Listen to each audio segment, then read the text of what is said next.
It's time for Twit This Week in Tech. There's lots to talk about. We got a great panel to do it. Dan Gillmor from the Cronkite School at Arizona State. We've got Stephen Kovach from Tech Insider and our own Denise Howell from This Week in Law. Denise will weigh in on the Google versus Oracle case going on right now. We've got a preview of Google I.O. coming up this week. And what happened to Bodie McBoatface? We've got the answer all coming up next on Twit. Netcasts you love. From people you trust. This is Twit. Bandwidth for This Week in Tech is provided by CacheFly at CacheFly.com. This is Twit This Week in Tech, episode 562, recorded Sunday, May 15th, 2016. Mommy, where'd the clock go? This Week in Tech is brought to you by Blue Apron. Blue Apron will send you fresh, high-quality ingredients to cook delicious meals with simple step-by-step instructions right to your door. See what's on the menu this week and get your first 2 meals free with free shipping by going to blueapron.com/twit. That's blueapron.com/twit. And by Casper, an online retailer of premium mattresses for a fraction of the price. Because everyone deserves a great night's sleep. Get $50 off any mattress purchase by visiting casper.com/twit and using the promo code TWIT. And by Harry's. For guys who want a great shave experience for a fraction of what you're paying now, go to harrys.com/twit and get $5 off your first order. And by Tracker, a coin-sized tracking device that pairs with your smartphone and keeps you from losing your most valued possessions. Visit thetracker.com right now and enter the promo code TWIT for 30% off your entire order. It's time for Twit This Week in Tech, the show where we talk about the week's tech news. It's going to be a big week ahead, and we've got a great panel to discuss it. The week behind and the week ahead, starting with Steve Kovach joining us from what used to be a Business Insider. Now it's the special Tech Insider publication within Business Insider, techinsider.io. Steve, great to have you. Yeah, thanks for having me back. Techinsider.io. Is it fair to say that that is inside Business Insider? It's the first spin-off site that the company has done, so it's a totally separate publication. So it's really outside Business Insider. It's outside, but I still work in the same newsroom as all the other Business Insider folks, so it's same company. Basically. I love this. Why Minecraft is so incredible, and there's a picture of a battleship in a harbor. Yeah, people do crazy stuff in Minecraft. Oh, they do. It's so much fun. I should show you. Somebody else show you the Twit Minecraft build. Oh, nice. It's a whole gorgeous city, and there are ships in the harbor and all sorts of stuff. I've become a Minecraft fanatic, and now we start playing it in VR, and it's really fun. So. You know that Minecon is in California this year? Is it? Yes. Your son probably told you that. My son wanted very badly to I go, bet he did. But the tickets, they sold them in 2 batches of 6,000. Each batch went in a minute. What? Yeah. That's, by the way, Denise Howell, of course, from This Week in Law. Always a thrill to have Denise on Twit. And you can see her every week, every Thursday on it's Thursday or Friday. Friday, sorry. Friday, 11 a.m. I know it's on my day off because I listen. I sit in my jammies and I listen. I listen to This Week in Law. There's some law to talk about. Big case going on. Google versus Oracle. It's back in court, and we're starting to hear arguments, and it's kind of mind-boggling. Also joining us, I'm thrilled to have a guy who hasn't been on Twit in quite some time, but a man I've always admired, going back to the 90s when he was Silicon Valley reporter for the San Jose Mercury News and one of the best journalists in technology. He's now at the Cronkite School of Journalism at Arizona State University and also writes for a number of publications. Dan Gillmor, great to have you back on Twit. It's great to be back. Thanks for joining us. I want to start. You wrote an article, actually, Dan, that I think we can use to kick off on your column on Slate, your future tense column, why it's so funny Republicans are upset with Facebook for censoring news. First of all, I think there is a certain amount of, I don't believe this story coming from these anonymous curators that were brought in to work at Facebook. I mean, last week, the same anonymous people or person said, "Oh yeah, Facebook was just using us to polish their algorithm and blah blah blah." Now they're saying Facebook actually censored conservative news. First of all, do you believe that's true, Dan? Well, in the, I think, first or second paragraph, I did not write that headline. I said that's a good headline. we should be really cautious about believing this because it's based on anonymous sources. But and by the way, as you point out, from Gawker Media, which makes it even less reasonable to trust. Right, another interesting thing. Yeah. But so I had a lot of doubts to start. But the thing about it that's really intriguing to me is that Republicans, even if this is not true, there's a really good and interesting point there, which is that Facebook has unprecedented control over what news is at this point. And it's charming to watch Republicans suddenly realize that a big company has a lot of power. But they should have realized that a long time ago, and that if I were in charge of any policy right now, I would have the antitrust people looking incredibly hard at Facebook because what the power they're getting is, again, unprecedented and I think dangerous. There would be a kind of a bitter irony if a party that championed, the free market was bit by a company that used the free market to dominate news. And it is true, I think, that, and I know one of the things you teach at Arizona State at the Cronkite School is media literacy. It is true, is it not, that Facebook is the source of news for a vast majority of Americans, like the primary source. Yeah, it's dangerous that there's there's one company with this kind of power. Is it more dangerous that doesn't Google have similar power? I think Google should be under intense scrutiny all the time because of the power that they have in search. Yeah. And I don't think they're under sufficient amount of scrutiny at this point, although Europe is doing a lot. At the same time, what they're doing is kind of weird, so that's a problem. But that seems to be more about Android than it does about control of. I can't quite figure out what Europe thinks it's doing with this, but we really have to start acknowledging as a society that Silicon Valley companies are, or tech writ large, has enormous influence that is not something that we've thought too much about beyond, well, look at what they can do. And they have the power to shut down speech. The First Amendment, if you use Facebook, is not relevant. It's the terms of service that are relevant. Right. Denise, I'm curious whether you think, A, that Facebook is slanting the news. It would behoove them to be as careful as they can to look balanced. Yeah, I've got to confess that until this story came around, I never looked at the trending topics over on the right. I didn't even know it was there.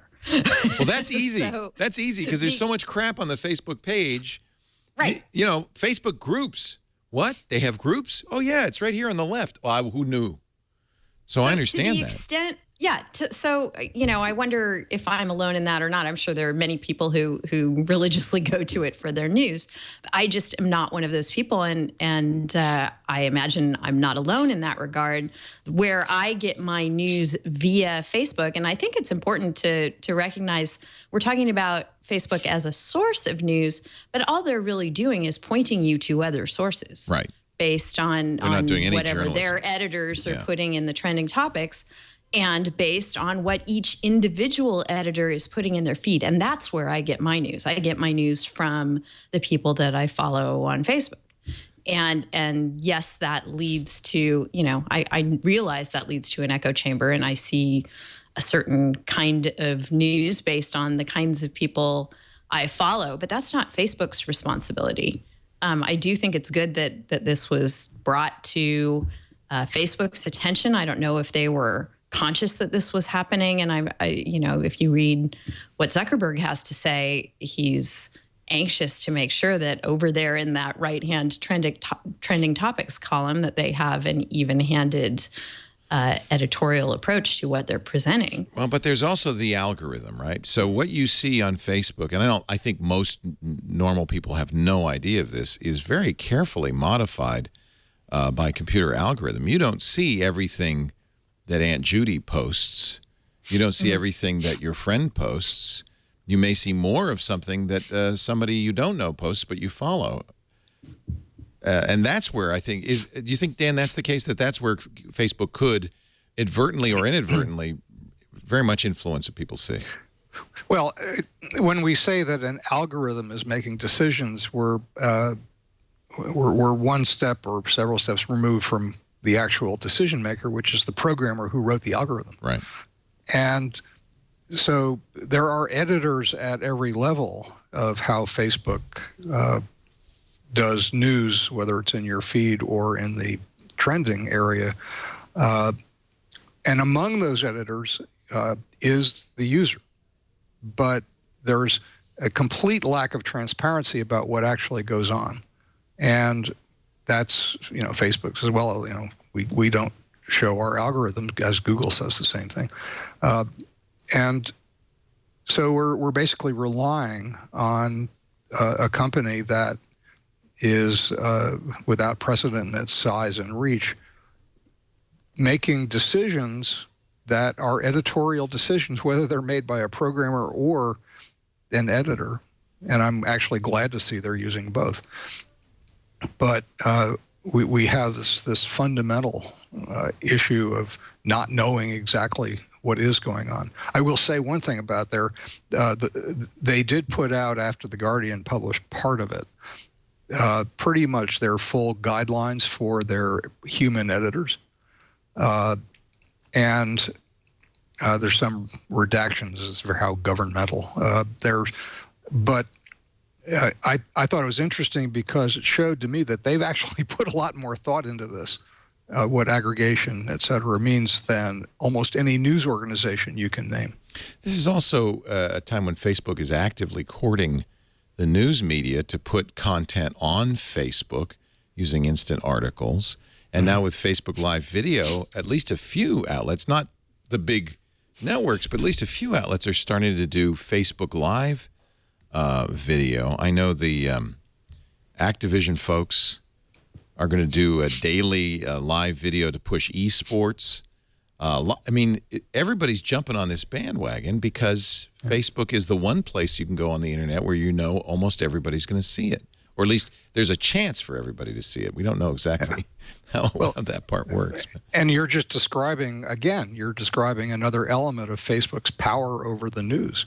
If news organizations feel absolutely no alternative but to be part of that, I think that's amazingly short-sighted of news organizations to basically pour their futures into a company that, in the end, is their biggest competitor for advertising. Right.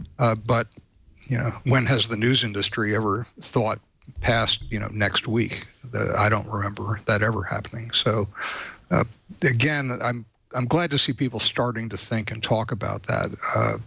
But Emily Bell, who teaches at Columbia University, did a wonderful piece called "Facebook is Eating the News" or "Eating the Internet," and I think we really have to. I don't mean to be a broken record on this, but I desperately want people to pay attention to this and other re-centralizing factors that are taking the power that we had as individuals and putting it back in the center instead of at the edges where we are. Boy, was that that was a brief moment in time where news was democratized and everybody had a voice. And then never mind. And the problem is you see something like Facebook that does wield such potential power. This is what I fear, Dan, when you say we need to keep an eye on this, is that everybody is a stakeholder and everybody's going to want to suborn Facebook to do what they want to do. The government's going to do that. The The Republicans are going to want to do that. The Democrats are going to want to do that. And everybody's going to get as active as they can. But unfortunately, it's not going to be to protect us, the people. It's going to be to use Facebook as best they can against us. Let me ask Steve, do you guys, at either Business Insider or Tech Insider, you must look at Facebook and there must be meetings saying, well, should we post our content on Facebook? Should we use instant articles? What do we do?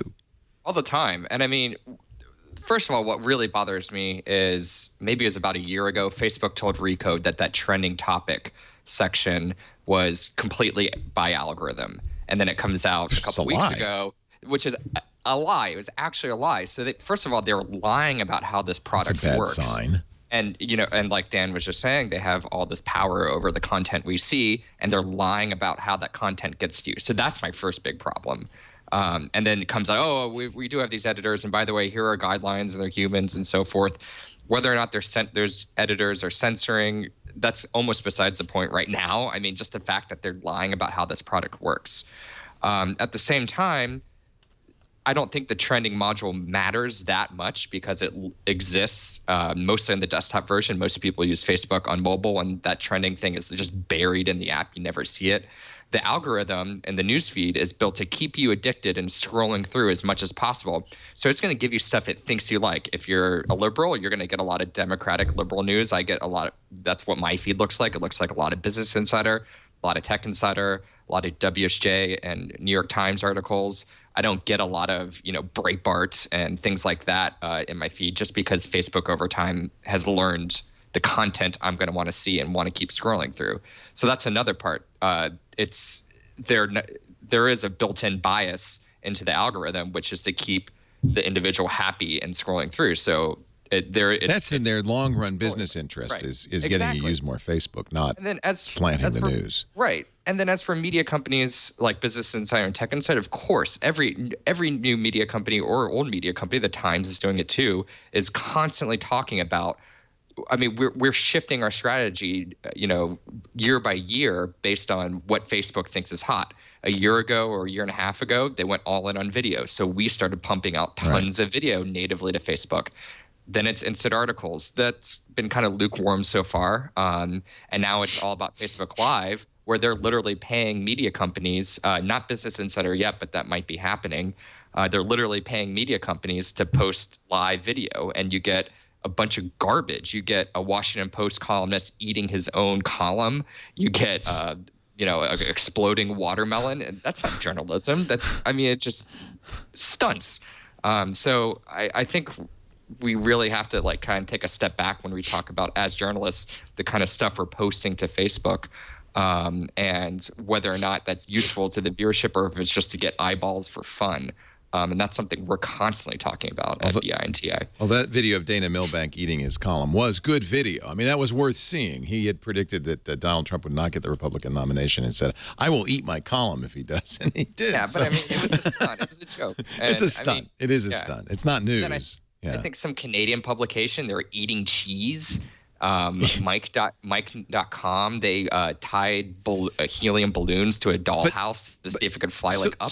What are we watching? But that's why Facebook probably wants to put more real news in there. Why they're working so hard to put more substance in your feed, right? But that's the result of these media partnerships. That's the result of Facebook paying Mike to put this content in your feed. So Facebook wants to put more news in your feed, but you get people eating cheese. Right. It's not working right now. So I did an interesting experiment on Facebook. I followed all the candidates for president, Republican, Democrat, even Gary Johnson, one of the libertarian candidates. And I'm still getting mostly dogs playing with lemons and. But I have a good solution for you, Leah. What's that?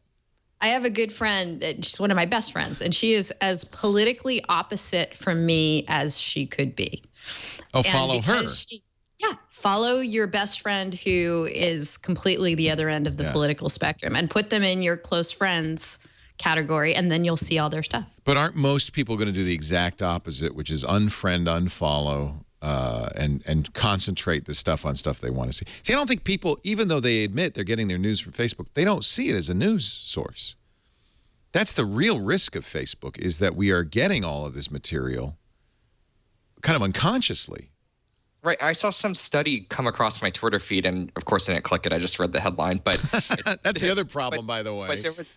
But the stat was right there in the headline, and it was a significant portion of people don't know where the news is coming from. Like if they see it, whether it's a Business Insider article, a Slate article, no, we don't know. They just see it as Facebook. Facebook is pushing this content to me. I don't know where it comes from. I'm just like scrolling through Facebook, and so that's a problem too. There's no brand identity. If you're a new publication like Tech Insider's not even a year old yet, and we're trying to build a brand identity and relying on Facebook to do that, it's kind of tough because people don't realize, or a lot of people don't realize, those articles are coming from Tech Insider or New York Times or wherever. It's Facebook, and that's great for Facebook, not so great for the media companies.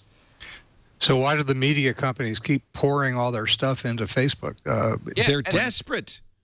The unfortunate truth is we need viewership, and right now Facebook controls all of that. And the unfortunate thing is, you kind of have to bend to what's hot on Facebook at the time. And I know that's maybe not the best long term, but it's what you need right now to grow. It's the new media landscape is intensely competitive, and we're seeing the littler guys, die off and consolidate. But even among the big guys, you got to bend to what Facebook's doing. Facebook's a media company, right? I mean, do we agree now? It's not a social network. That's the old days. It's a media company. They don't see themselves as a media company. No, they don't want it. Yeah. Well, they're a little of everything, but to the extent that people are creating media using Facebook, of course they're a media company. They're certainly a media company because they're selling advertising. That's what media companies generally do. And so they're by some standards the second biggest media company in the world after Google. I have a question for Dan before we leave this topic, if that's okay, Leo. Yeah, of course, please. Dan, I'm wondering, you're talking about wanting to keep a close eye on Google from the search standpoint to make sure that when people get results that they're getting what's relevant and things aren't getting filtered out, and that perhaps we should be taking the same kind of approach to Facebook. But how do you foresee that looking? Is it, the job of lawmakers and policymakers to figure that one out, or what's your proposal there? I don't have a good one, but when a company achieves this kind of dominance, traditionally, this has triggered antitrust review. It's not illegal to be in a monopoly. It's illegal to abuse one. And what I'd like to see in general, and this would not just be trying to regulate. I don't like regulation. I'd rather avoid that if possible. I'd like to see a lot of different people, including government, think about how do we inject more competition, re-inject competition into this world that was massively distributed and decentralized, but is becoming radically centralized again. How do we do something about that? I don't know if government wants to. I think government kind of likes it when there are these choke points that it can apply pressure to itself. But that's what I really want to see, is for politicians and others. It's why I'm happy Republicans suddenly realized they were getting, that they might be under the control of one media company. The solution to these things is the best solution is always competition rather than regulation. But I don't see much of either being done. And that's really what worries me.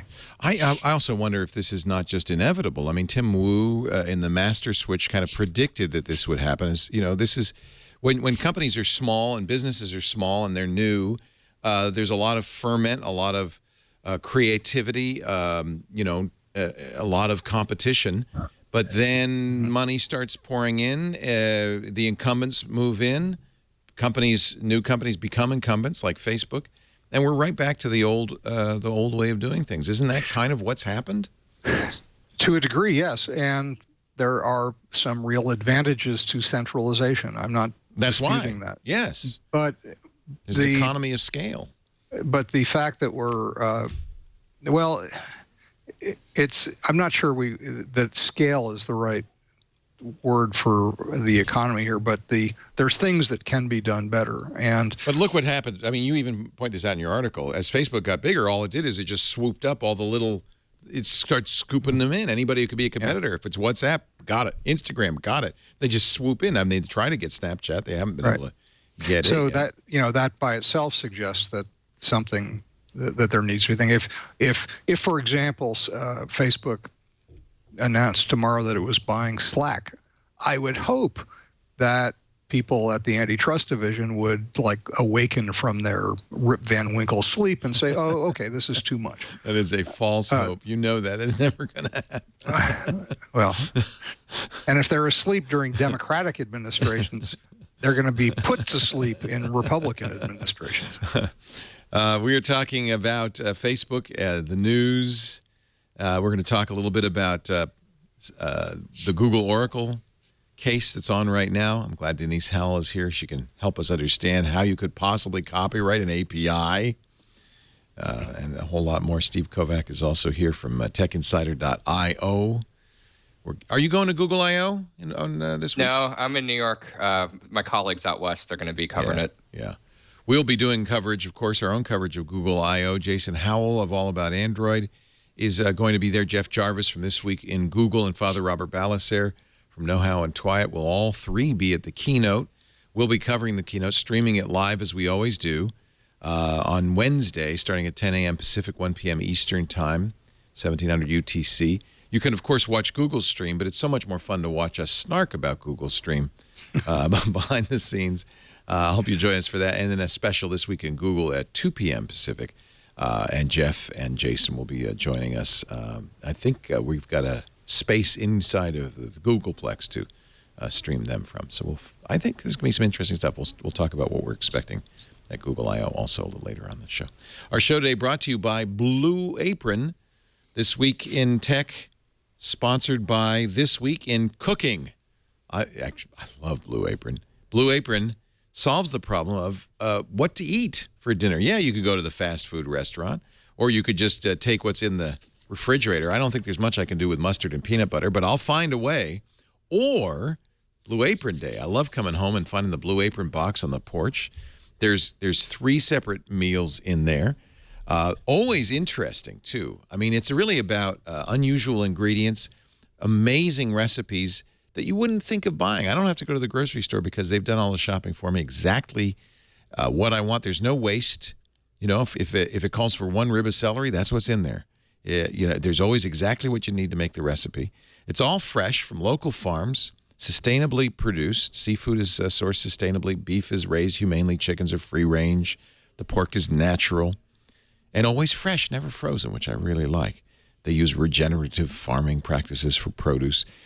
And you're going to find some unusual ingredients you've never cooked before. Let's see what's on the menu this week. Crispy cod and cabbage slaw tacos with pepita, pineapple, and avocado salsa. See, I don't know what pepita is. But see, once you've used it, you go, oh, I'm going to use more pepita.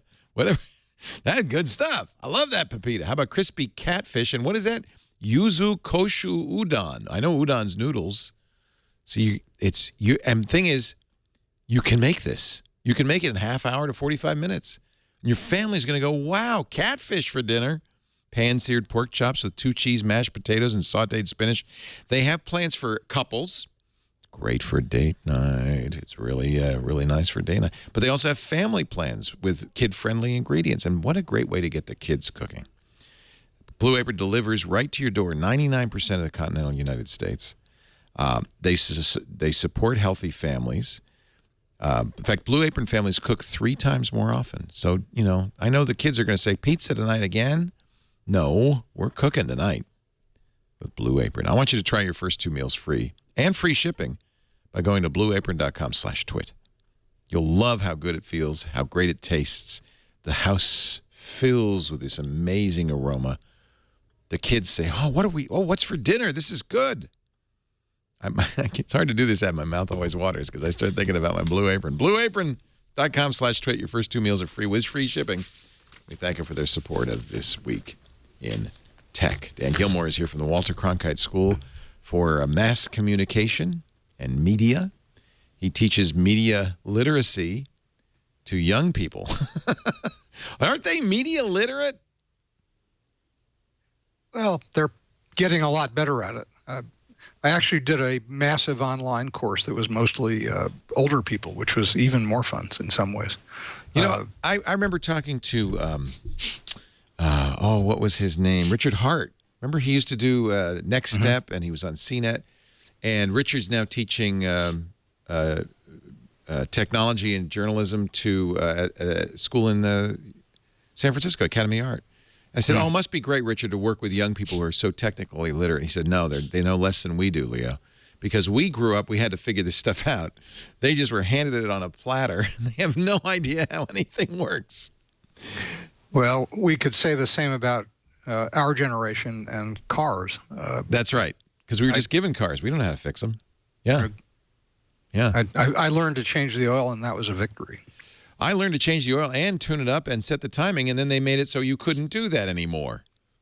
That's true, and now you can't even, you need a computer. in many places, plug your own stuff in because it's going to violate copyright law. Anyway, I think it must be interesting to work with young people, and I find it ironic that this internet generation. I'm starting to think this whole idea of the internet natives. Oh, wait till they grow up. They grew up with the internet. They're going to know how to. They're going to have it appreciate. I used to say this. Oh, it's going to be. You don't know what this medium is going to turn out to be until people who've grown up with it get to work on it. Now I'm wondering. You know, they're really pretty savvy about media, and I hope so. I think I said earlier to you that I think it's healthy that they basically don't trust anything that they see anymore, except their friends who they should trust a little bit less. But it's progress to me that they're intensely skeptical of what they see in the media. Yeah. But is that a kind of, I hope it's not a cynicism either. I mean, young people should not be cynical yet. It borders on cynicism in many cases, and I agree with you, that's a problem. But it's perhaps, it would be worse if they were just trusting it. Yeah. Denise, your son is how old? He's 12. Yeah. He's right at that age. We have a 13-year-old at home. And I watch, and Michael doesn't use Facebook yet. He doesn't even have a Facebook account because you're supposed to be 13. And there's not a lot of pressure to create a Facebook account. I remember when my kids got to that age, they really wanted that Facebook account. Not so much anymore. But Michael gets all his entertainment, all his news, all his everything from YouTube, period. Yep. That's true of yours as well, I'm sure. Yes, it is. He's not dying for Facebook. He's dying for Instagram. Instagram. Yes. That makes sense. Ready to go there. There's too much text and prose on Facebook. Just give me a picture. So maybe we don't have to worry about Facebook at all. Maybe that's a problem for our generation and not for theirs. Minecraft Con is in Anaheim, September 24th, Minecon. Why does your son want to go to Minecon? It's $160, by the way. Yeah, it is. We were talking at the top of the show as you were introducing Steve about how much you can do with Minecraft, right. And that's really that explains why he's still engaged in it. He's used it for years. He'll do a camp this summer that's all about exploring and being creative with Minecraft. But one of the reasons it's so powerful is that it's such an open system. Right. There's so much you can do with it. No one has ever, Mojang and now Microsoft following the same path, has said, here are the building blocks, build what you want, and really aren't asserting ownership at all in what people build. So you can, there are all these various, probably thousands and thousands of servers out there where you can do different things on Minecraft. And one of the things my son is really into is playing factions. So it's basically video games built on the platform where you can go in and play a game that someone invented. Yeah, I like it. I so much prefer to see him playing that than Call of Duty or, heaven forbid, Grand Theft Auto. Because it's like Lego. And it gets kids, into computers in an interesting way. I really think that the Minecraft universe and the building blocks of Minecraft universe actually prepare people better than we might think for engineering jobs, for technology jobs. There's something about it that really kind of fosters this sense.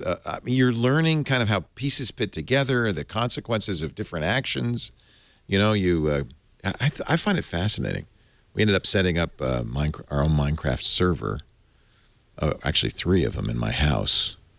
And I even kind of got sucked into it for a while. I would stay up till 3 in the morning building stuff. And then you start writing software in Python, and it's kind of the sky's the limit on this. You know what I love is that Microsoft never did what probably was very tempting, which is to raise the price in Minecraft, or better yet, it's only $27, but give it away and then charge for textures and bitmaps, do the in-app purchase thing. I'm sure that must have been tempting. I'm sure there was. Right, and they let other people do that. Right. So if you have a Minecraft server where you've created this whole world, and you can charge for the weapons and all that stuff. So they're letting people build their own businesses. Yeah, it's very interesting. All right, let's talk about Google versus Oracle. And I'm very curious what y'all think of this. And correct me if I'm wrong, because I'm going to try to give you the timeline. And Denise, I'm sure you'll fix it if I screw it up. I interviewed James Gosling about 3 weeks ago, the guy who wrote Java. And Sun, which was the company he was working for that owned Java, made Java open. People could develop for Java. They even said you could, I guess, write your own Javas. Of course, at one point, Google came to them, or maybe it was Andy Rubin before. It probably was Andy Rubin before Android was sold to Google. And said, I want to put Android on. I want to make it a Java-based operating system. Can we license it? They talked. There was no license deal. But Andy decided he didn't need to do a license deal because it was an open platform. Created his own Java virtual machine called Dalvik. Google bought Android. Oracle bought Sun. And the interesting thing is, Gosling told me this. He said, we saw Google's code and we felt like it was a little slimy, that Google didn't just kind of do clean room development of Dalvik. It looked like some of our code was in their code. It felt like we saw bits and pieces of our stuff in their code. It probably wasn't clean room, but it wasn't to the point where we were going to sue them. Well, it's like, oh, that's slimy, but we weren't we were upset, but we didn't plan on doing anything about it. He says, but when the negotiations between Oracle and Sun began in earnest, and he was in the room talking about this, he said, I saw the Oracle lawyers' eyes light up. They knew they had something. And they knew there could be a big payday at the end of the line. Oracle ended up suing Google. He said, the thing I really disagree with is that they didn't sue them over stealing the code. He said, the lawyers apparently decided that wasn't a winnable case. They copyrighted the API and then went after them for stealing the API, which is really kind of antithetical to the way the whole computer industry works. I mean, because of APIs, everything can talk to everything. We wouldn't have the PC industry if you hadn't been able to copy the interface to IBM's BIOS so that you could make IBM-compatible computers. That just wouldn't have happened. So everything from then on really relies on this idea that APIs are free and open and can be duplicated. Oracle lost. Now, I'm not sure the timeline on this. They lost the case. The case was appealed, turned down, appealed, again, turned down. Finally, Oracle appealed all the way to the Supreme Court, which decided we're not going to hear the case. Not just yet. Tell me about that.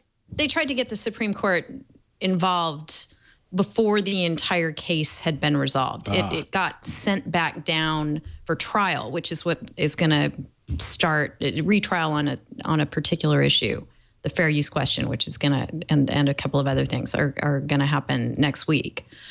So the Supreme Court just declined to get involved at an early juncture.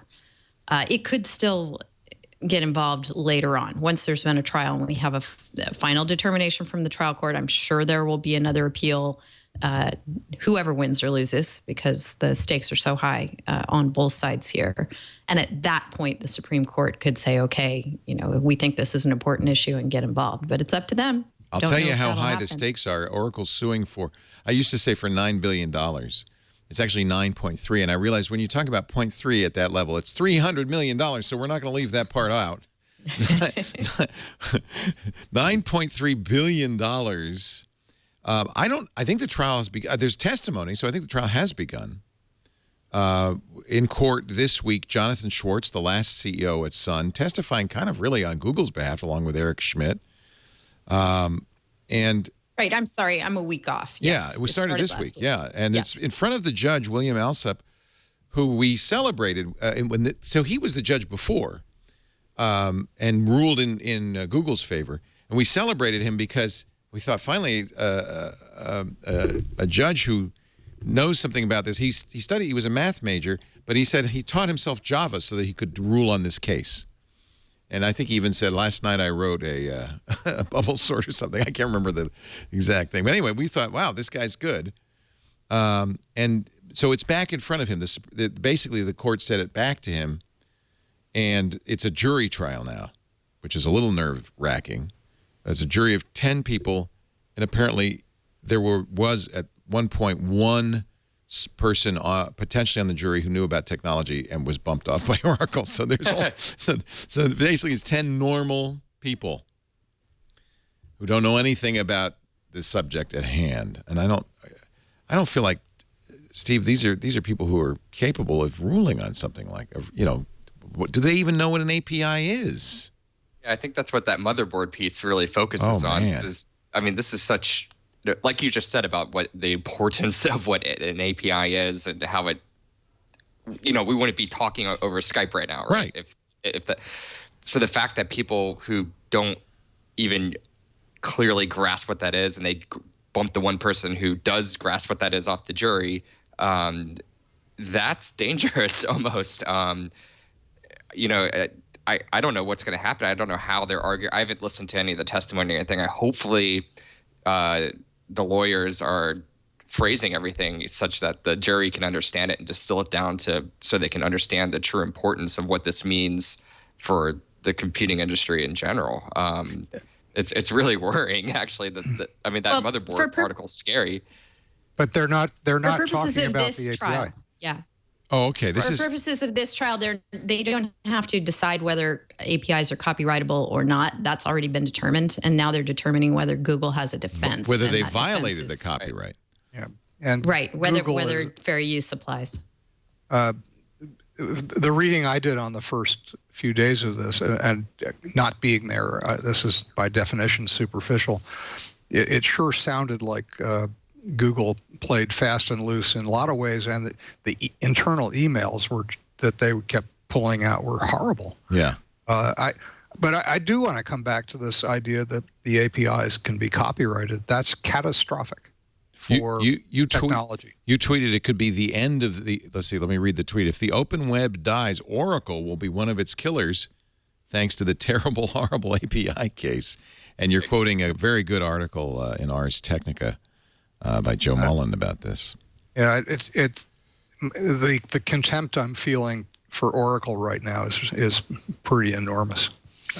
Boy, all right, I don't want to. Larry Ellison is not my favorite person in the world. Let's put it that way. Mm-hmm. So I think I got this a little bit wrong. So the judge said that APIs should not be eligible for copyright. That was the right thing. Right. Then there was an appeal. The Oracle appealed to the U.S. Court of Appeals, which said they are creative works and should be copyrighted. And that's when the Supreme Court said, well, we're not going to. Exactly. Yeah. We're not touching that yet. We're going to let this run its course. And so what could happen here then is that the jury could say, oh, yeah, it's not fair use, $9.3 billion to Google. would Google then try to appeal that ruling, or would they go back to the Supreme Court about this whole notion of whether you can copyright an API? Because I don't care about $9.3 billion for Google. That's one thing. I care about copywriting APIs. That seems like a very dangerous precedent. Right. And once there's been a trial and we determine, the appellate court has already said, okay, we think APIs are copyrightable. You need to finish up your trial, which you didn't do the first time trial court because you decided they weren't copyrightable. He threw it out. Yes. So you need to go back and have a trial on that issue and see if Google's fair use defense flies before a jury, and they'll go through applying the fair use analysis and see how Google fares there. And then once there's a final decision on that point, they can't go straight to the Supreme Court. They have to appeal to the Ninth Circuit and let the Ninth Circuit has already spoken on that one substantive issue that is so important to you, Leo. So if they say the same thing again, at that point, Google can knock on the Supreme Court's door and try and involve them. But again, that's purely up to the Supreme Court. They don't have to take cases. Wasn't it though it wasn't the Ninth Circuit though? Wasn't it it was the D.C. Court of Appeals? DC that loves everything that has intellectual property. Yeah, it went to the Federal Circuit, according to Joe, because they hear all patent appeals, and and Google prevailed on the patent claims. Oracle did not appeal the patent claims, but because the patent claim was in there, it went to Federal Circuit. And actually, I think the Ninth Circuit is I would guess, a little more sophisticated and maybe perhaps more sympathetic to Google, yes or no? Yeah, you're probably right. I was thinking Ninth Circuit because they're back in trial in San Francisco, but you're absolutely right. No, went to the Federal Circuit. Yeah. Yeah, the Ninth Circuit, I think, would probably, they're much more tech savvy, partially because of their location. And so one would, but again, this is, what really scares me is this seems to be in the hands of people who have a fairly thin grasp of what it all means. And maybe I'm giving too much weight to Sarah Zhang's Motherboard article, because she quotes from some of the testimony, and it was kind of a little chilling. The headline is, "In Oracle versus Google, a nerd subculture is on trial," and her point, at least her analysis of this, is that the jury is trying to wrap its head around things like free software in the sense of open source, liberated software. And at one point, part of the problem is that you've got Jonathan Schwartz, who's trying to explain what an API is by talking about hamburgers on breakfast menus in restaurants, which even the judge said, I don't understand one word of. He says, I don't know what the witness just said. The thing about breakfast menu makes no sense. Oh boy. Right. Well, there are, I think, a couple of ways that Google could pull this out ultimately. I mean, right now it has to live with this determination that APIs and this particular API is copyrightable. They can't dispute that. That's already been decided. That's been decided for purposes of this trial. But, ultimately, hopefully, they'll get to take another whack at that one. So this is a fair use case?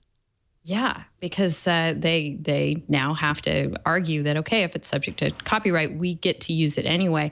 I'm hoping that somewhere in here, and I, like Dan, am not there at trial, haven't read the briefs, et cetera, but I'm hoping that an implied license argument is being made as well, because they didn't have an express license anywhere, but maybe the way that the parties conducted themselves and what Google was led to believe, you can't just sort of take back making something open simply because there's been a change of management and lawyers with a gleam in their eye. Right. So hopefully they do have some latches and estoppel arguments. Those are ways of saying you waited too long and you led us to believe that, you let us down the primrose path and led us to build things in reliance on what we reasonably believed.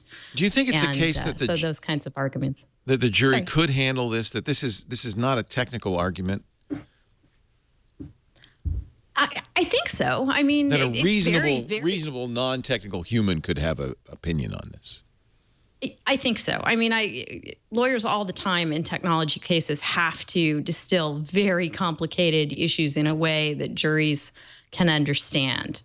And, the copyrightability question, I think, is really, really hard. But with that off the table for purposes of this trial, then you're into the whole fair use analysis, which, while kind of a wild card, and it doesn't fit this case very well, we're used to fair use being applied in different contexts. It's really hard to think about an API as a creative work, and that's why the copyrightability question is so controversial to begin with. Yeah. But if the jury's just asked to, whether they misled Google and these latches and estoppel arguments should apply, or whether Google hit the 4 fair use factors, that should be something a jury can process. The 4 factors are those little rules about what makes something fair use, having to do with transformative. What are they again? Transformative use? The purpose of the use. Why did you use it? Right. The nature of the work. Is it a highly creative work that your use? I think Android's pretty damn creative. The amount used. How much of the copyrighted work did you use? Did you use a portion of it, or all of the API? 37 calls. How much did you use? How much did you use of the API? Because if you only use a little of the API, that's okay. And the effect on the market for the work. So that if you might be one something where Oracle would have something to say, right? Because if Google creates its own version of an API, does that mean that Oracle's version? Well, yeah. It undermines the value of Java. Well, I don't want to give the lawyers any arguments, but it undermines the value of Java if anybody could come along and say, well, I don't need Java, I'll just duplicate the API. I think you could say that undermines the value of Java. But your point's well taken that was the intent of Java. That's what Sun's intent was before Oracle came along. Right. Yeah.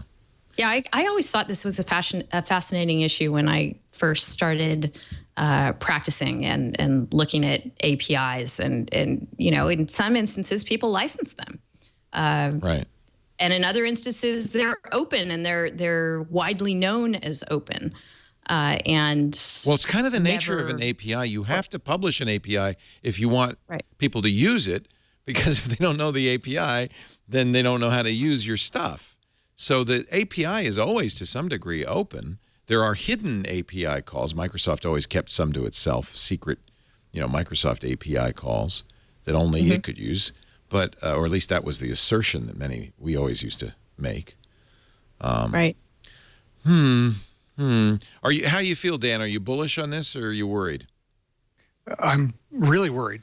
I think this could be, pretty disastrous for open technology in general. There's a lot of things that we use every day that completely rely on the interoperability of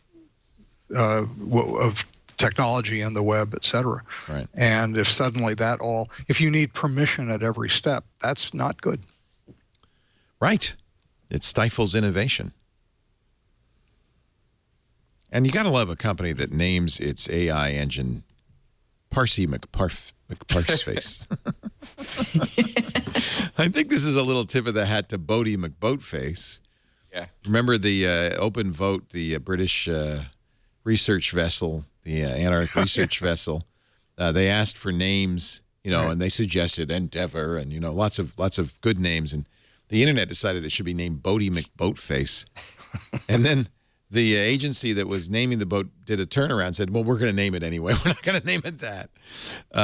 Well, Google decided, I guess maybe as a consolation prize, to name its AI project Parsi McParseface.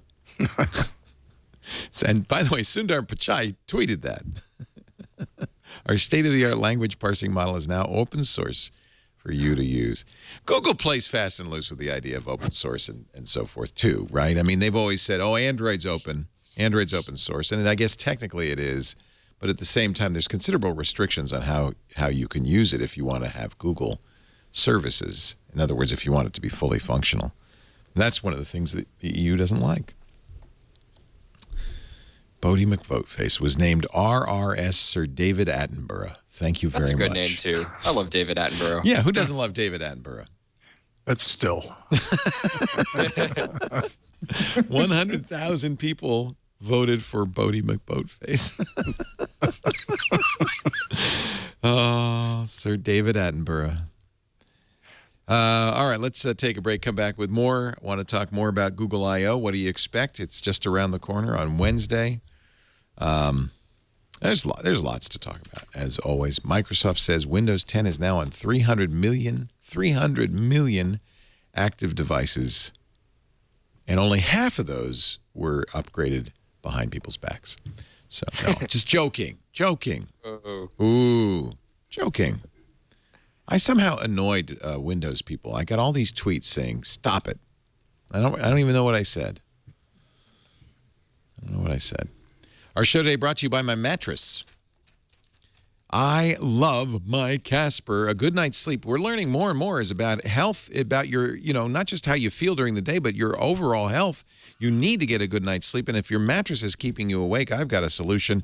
A premium mattress you buy direct from the manufacturer, made in the USA, and you save so much money because they don't have to pay for showrooms. It's Casper. You get your springy latex foam, plus your supportive memory foam to give you an award-winning sleep surface with just the right sink and just the right bounce.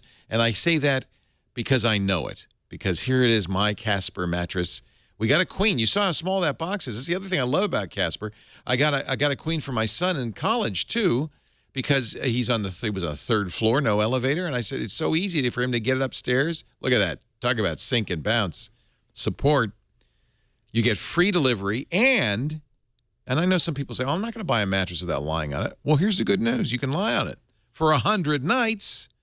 And if at any time in those 100 nights you say, yeah, it's not right for me, you call them, they'll come and get it. They'll refund you every penny. Every penny. They're made to uphold the highest environmental production standards. When I open that box, there's no smell. You don't have to air it out. It's great. And by the way, talk about breathing. It breathes.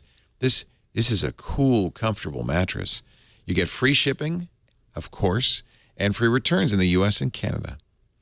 $500 for a twin, $950 for a king size. We're going to save you even more because you can get additional $50 towards the mattress if you go to Casper, CASPER.com/twit, and using the promo code TWIT. Casper.com/twit, promo code TWIT. Terms and conditions apply. $50 off your award-winning sleep surface. It's not a mattress, it's a sleep surface. Okay, it's a mattress. It's a very nice mattress. We do love it, and I hope you will enjoy your mattress. But if you don't, return it. They'll refund every single penny. Don't forget the Casper pillows and sheets and all that, too. The pillows are great. We fight. Lisa and I fight over our Casper pillows. I want my pillow. We got two, so we wouldn't fight over the pillow. Thank you, Casper, for your support of This Week in Tech, and thank you to our team, our panel this week, Stephen Kovach from TechInsider.io. Great to have you, at Steve Kovach, K-O-V-A-C on the H on the Twitter. Denise Howell, she's an attorney. She's not making this stuff up. She's trained, a professional, and a host of This Week in Law every Friday on Twit. Great, must-listen-to show. You'll probably talk about this a little bit, the Google Oracle thing on. We will indeed, yeah. You find fun stuff too, though. It's like there's a good link actually between this Google Oracle dispute and we had the lawyer on recently who wrote the brief in Klingon that you've probably read about. Yeah, Warner Brothers says we copyrighted Klingon. Yeah. Yeah. Well, so, copywriting a language and copywriting an API are fairly similar. Oh, interesting. Issues. Yeah. Huh. So, in fact, someone who wanted the Supreme Court to intervene in the Google case when the Supreme Court declined to, made the pitch that you should find that languages like Klingon are not subject to copyright, and APIs are likewise a system not subject to copyright. But it didn't persuade the court. You must have loved this brief filed by the Language Creation Society in this case. They challenged Paramount's claim of copyright over Klingon. I guess somebody's making a fan film or something that has Klingon in it. Paramount says you can't use Klingon. The amicus brief. Paramount doesn't like the whole film. Yeah, they don't want. They're just trying to shut down the fan film, right? The amicus brief is, this is from an article in Reason, is peppered with Klingon words and phrases, even quoting the Big Lebowski in Klingon, "Not kam guvam." This will not stand, man. In response to the idea that anyone expressing anything in Klingon would be a copyright infringer. Yes. Alex Spears' dad taught him Klingon at an early age. I highly recommend. The brief didn't actually get permission to get filed in that case. It was lodged, and the court decided it did not need the help of the party that filed. Wait a minute, the court can turn down an amicus brief?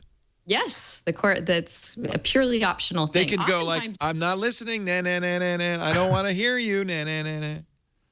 Yeah, because the amicus is not a party to the lawsuit. They're just someone who's interested in the outcome and who wants to help educate the court on the issues. And the parties have page limits. They can only pack so much into their briefs. So amicus briefs are helpful for points that didn't get raised in the original briefs. That I understand. If I were the judge. Did they write the brief in Klingon? Yeah, part of it, yeah. Part of it, yes. Mark Randazza is the lawyer. He is so funny. Folks, I definitely, not to plug my own show, but he was great on This Week in Law when we had him on. He's a First Amendment lawyer, Dan, and he was the guy who put Right Haven out of business and has had all kinds of really interesting cases in his career, and just was approached by these folks who wanted to submit this amicus brief and just knocked it out of the park. I mean, the brief is not long. I highly recommend it. I usually don't recommend that people go read legal briefs, but this one is so clever and so well written. And they even managed to find a Klingon font to write out the Klingon language in the brief. It's just this is Mark has a good sense of humor, I must say. Yes. Yeah. And it's like a real brief and everything. By the way, here's the introduction.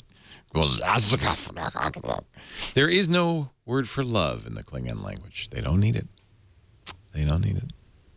Some things just remain unsaid. As the Klingon proverb says, I can see why the court turned this down. As the Klingon proverb says, did you get Mark to actually read some of these Klingon phrases? No, we had Emery, my co-host, was the only one brave enough to try and pronounce the Klingon. So funny. Oh, my God. So you're of the opinion that one can neither copyright an API nor a language, even if somebody made up the language, because this was made up.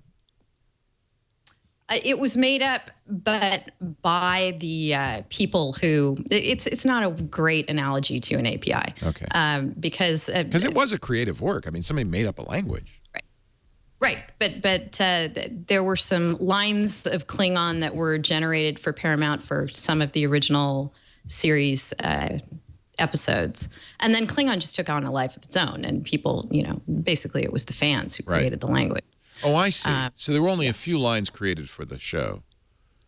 Right. Ah. Yes. Well, if it's a fan-created language, Paramount does not own it.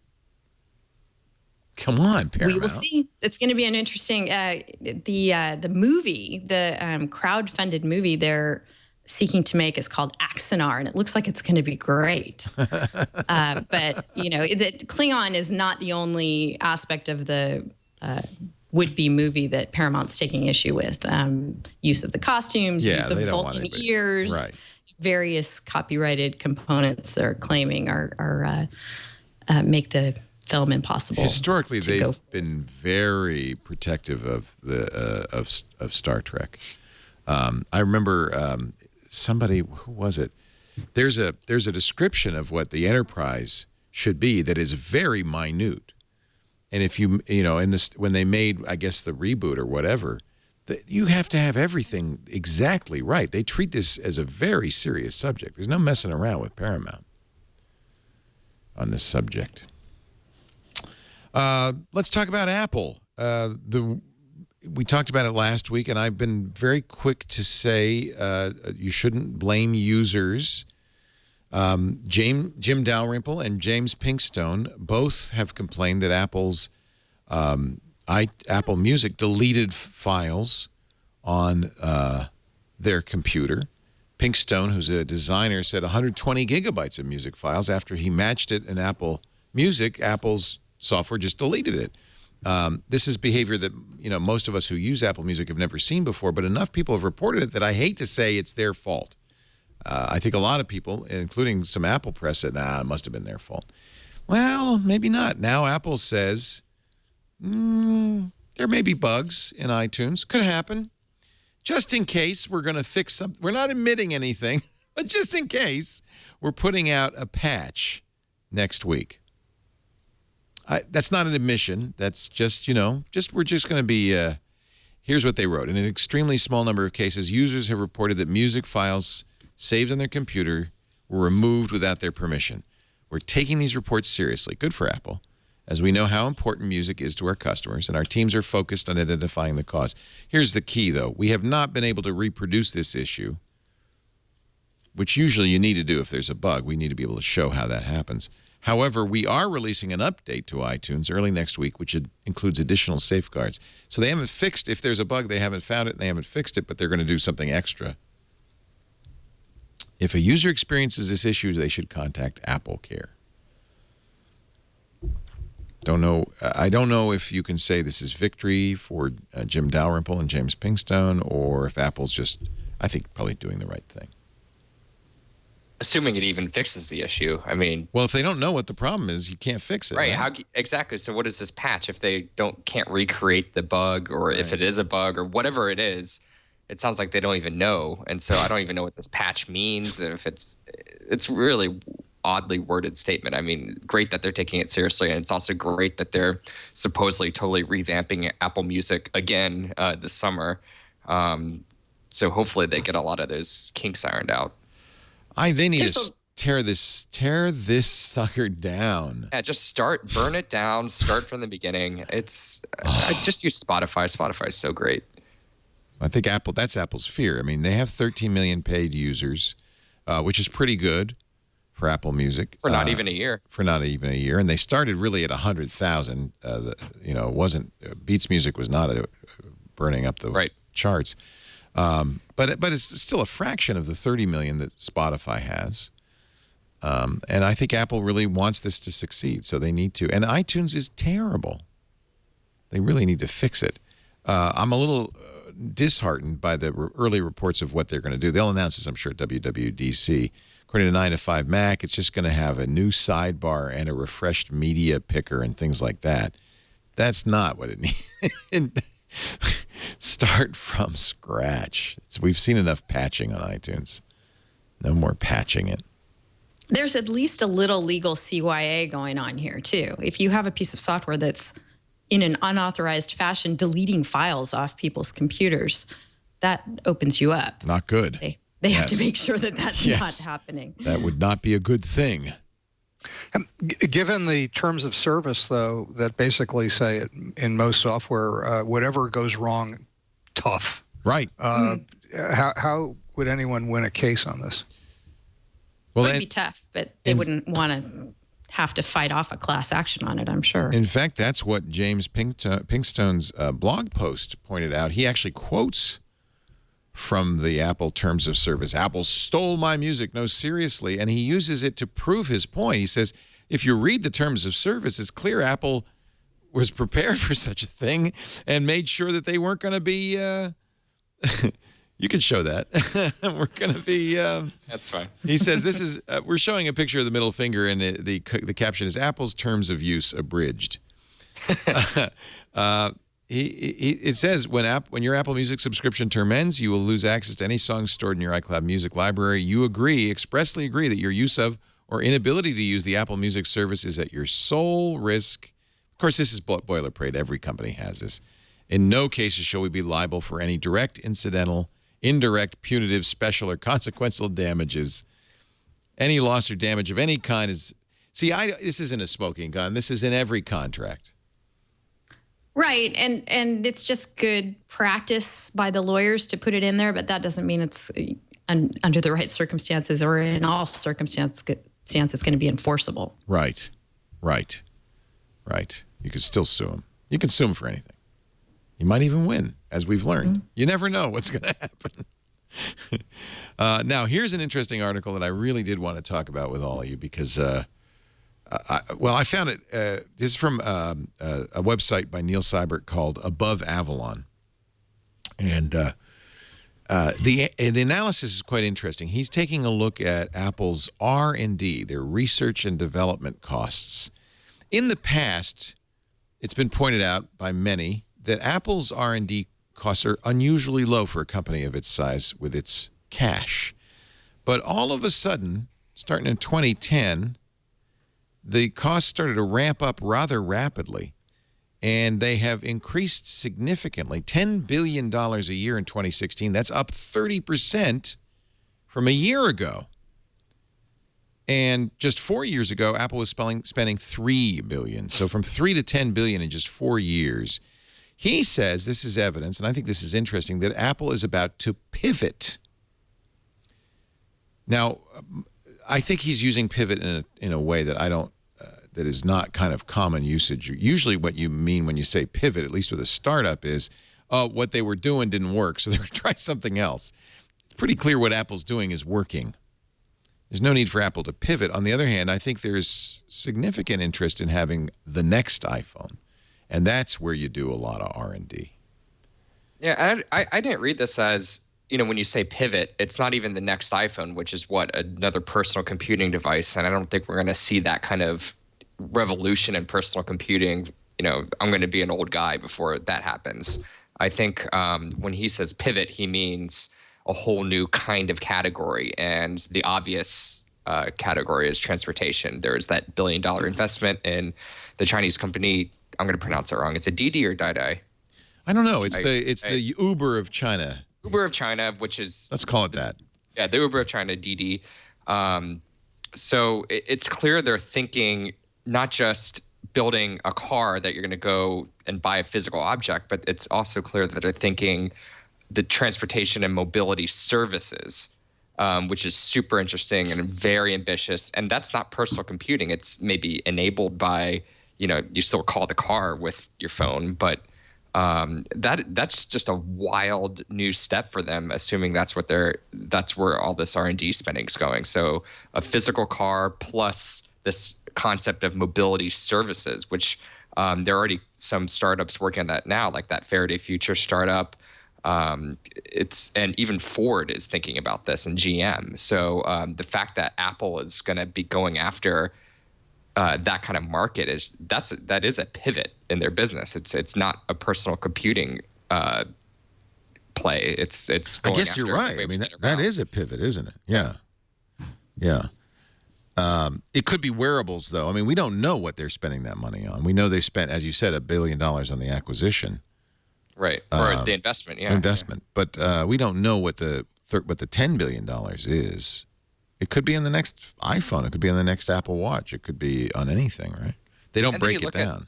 Right, and then you look at Samsung. I mean, Samsung spends maybe 10 or 15 billion a year, something crazy like that. They've been spending it. Now they're involved in everything from shipbuilding to life insurance, but so they're just a conglomerate.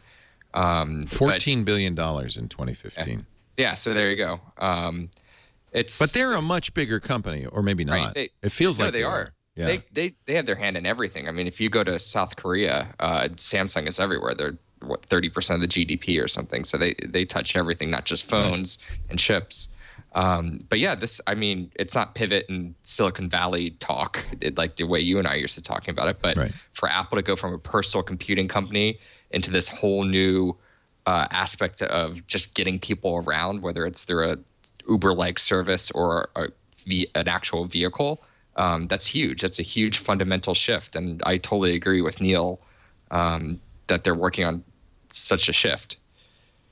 Would it be autonomous electric vehicles, Project Titan? Would that I mean, there's always autonomy. I don't think they're going to have full autonomy. Not fully autonomous. Yeah. I mean, Tesla's already have the semi-autonomous autopilot and things like that. That's where you kind of start now. But I think the more interesting thing is actually that service. I think that's the fact that you don't need to own a car, that especially in urban areas. That's just a huge opportunity for any car company now. The fact that you just call the car when you need it, or you get one where you need it. It's like Spotify for cars. I think that's a more interesting play than even just building an electric car. Right. Is it credible, Dan, you think? I mean, you've been watching Apple for practically since the beginning, that they might do this kind of massive shift in business? There wouldn't even be a computer company anymore. Well, I think it would be a computer company. I think they're I don't know if they're going to do a car. It wouldn't surprise me, but Apple strategy for the last number of years has been to make Apple the center of your digital life. And as everything we touch and this is kind of scary, but everything we touch is getting or already has software in it and memory and is connected to digital networks. Apple could make a very strong play in being the hub of our increasingly digital existence. And that might include transportation. It makes perfect sense that it would. But the whole, the entertainment portion of many people's homes is all Apple at this point. That could expand out into the badly named Internet of Things and onward. So if if Apple is being the Apple I think I understand, I think they're going for much bigger thing than simply software that runs cars. I think it's a much bigger thing if this is what I think it is. Yeah. Denise, what would you do if you were Apple right now? I mean, you had probably the most successful technology product of all time in the iPhone, and it's starting to taper off. You can't sell anymore as many as you used to. The growth has tapered off. The iPad didn't really take over. The Apple Watch didn't. Do you have to find the next big thing, or do you just kind of coast on what you got? No, I think I'd keep building on the fact that so many people are so invested in iOS at this point. It's an opportunity, isn't it? You've got this captive audience. Yeah, just what Dan was saying, that the more they can expand out. In IRC, they're talking about the iFridge. I am not buying a refrigerator from Apple. I'm sorry, that doesn't. Right. I'm stunned they haven't done. They have Apple TV, but I was always thinking they would do the actual physical monitor. Yeah.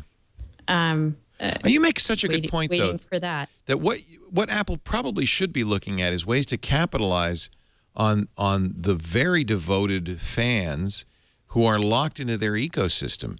People who own iPhones tend to also own other Apple stuff. They tend to use, I would imagine, Apple Music over other music solutions. Lock these guys in. You've got them. Build on that. And I don't know if a car does that. A car is a pivot in the sense that it's just a completely separate thing. And you're entering a market where there are already companies that have that kind of loyalty and lock-in. Well, iOS, I mean, Apple is trying to, monetize those iOS users a lot more. I mean, the last two earnings calls, and if you want to be cynical, it's because iPhone sales are down and they were projecting them to be down. But they are talking more and more about services revenue, what that looks like. I mean, Apple Music is part of it. App Store sales are part of it. iCloud storage, subscriptions, and so forth. What their big challenge is, I mean, a lot of those just suck right now. That's the real problem. They are making. They made $9 million on it last quarter, but it sucks. Right. So their big challenge, on that side, their core business right now is to make that not suck and make it good and make it a pleasurable experience. That when I store stuff in iCloud, it's going to be available, or iMessage syncs correctly between all my devices, and just numerous little glitches throughout their entire services ecosystem. When I search for an app, I get the app I'm looking for. I don't get a bunch of clones and garbage. That's terrible. I think, was it last week or 2 weeks ago, the App Store search just totally borked, and you'd search Instagram and you'd get just garbage. So there's a lot of holes in their services, and there's a huge opportunity there, and they see it, but they haven't really proven that they can fix it.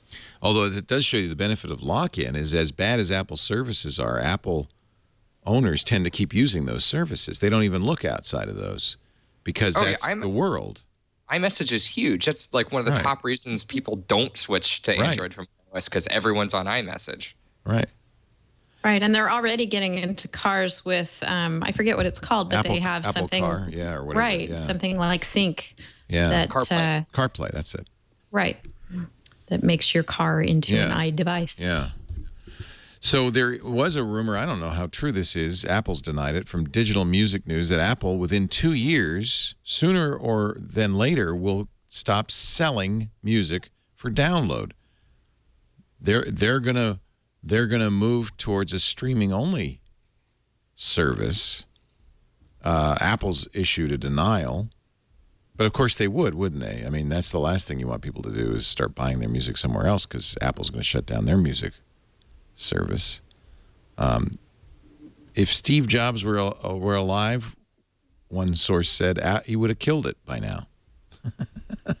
Maybe. Yeah. Steve was always willing to make the next, move boldly. There's one reason people still need physical, digital movie or music, any digital files, but music in particular. With we're all in this realm of everyone's a creator, everyone's got their YouTube channel and is getting their subs up as much as possible, or people are out there creating digital media every day, and if you don't have an actual music track to lay over what you're doing, you can't do that with whatever you're streaming from Spotify. Then you're not as creative as you could be. So people at least have to keep buying music for that reason. This article cites a number of reasons why this might make sense. According to one analyst, once Apple Music hits 20 million subscribers, their revenues through streaming music will exceed the revenues through sales. And that should happen by, say, 2020, in the next few years. He says by 2020, Apple's download business would be 10 times smaller than the streaming revenue. And even more crucially, streaming revenue will have reached the 2012 iTunes Store download revenue peak. So the lines cross.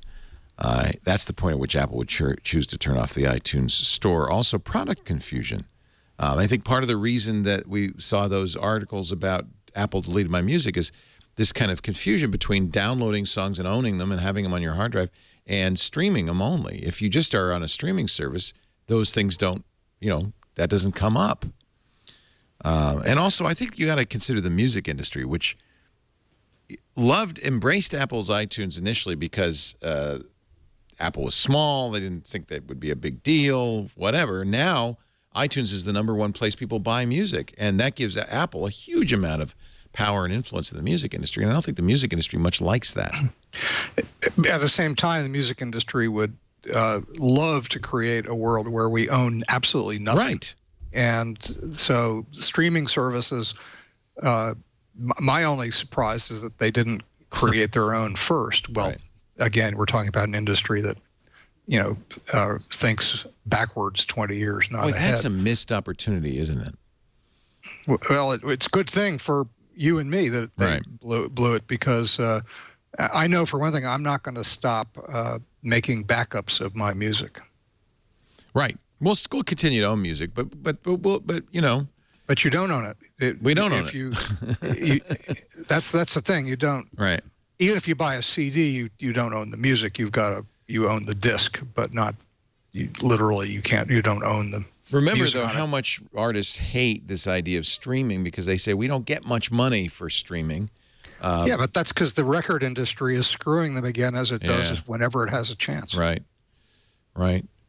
Yeah, and it would certainly solve the piracy issue. It would solve, if they could just get the revenues up to a certain point on streaming, I think the industry certainly would like it. I don't know if users want, I think one of the main reasons today people buy music is they want to reward an artist. You buy Taylor Swift's newest album or Beyonce's newest album, not because you have to, you can listen to it on streaming. You buy it because you want to give her $10. Thank you. It's a tip almost. I mean, I'd like to see the artists control streaming, because the streaming companies have not exactly been terrific for the artists either. Right. And it would be great if they could do this themselves. But meet the new boss, same as the old boss. Same as the old one. Right. And people still too travel to places where either they're not allowed to access their streaming content because they're no longer in their own country, or the internet access is just sketchy and they need to have things local. Right. Yeah. That's going to change too, though, right? That's. I mean, eventually everybody will have everything everywhere, right? You really think so? I don't know.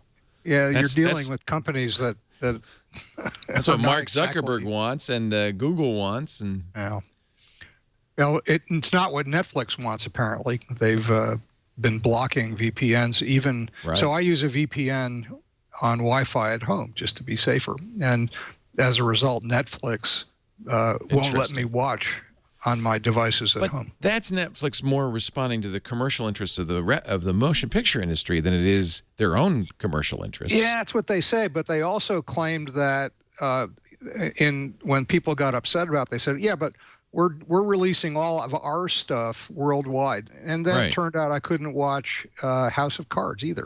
So not so much. Netflix is becoming a lot like the studios that it has wanted to disrupt. Right. Interesting. You all end up that way eventually. All right, we're going to take a break. Got a great panel. Dan Gillmor is here from the Cronkite School at Arizona State. He also writes a regular column in Slate. And it's always great to talk to one of the senior members of the tech journalists community. Doesn't mean you're old, just senior. You're top. Yeah, I got top that. dog. Yeah. Thanks a lot. And one of the young Turks, Steve Kovach from TechInsider.io, and of course our great friend and host of This Week in Law, Denise Howell, Twill. And we have more to talk about. We haven't talked about Microsoft in ages. Let's find a Windows story. Throw one in.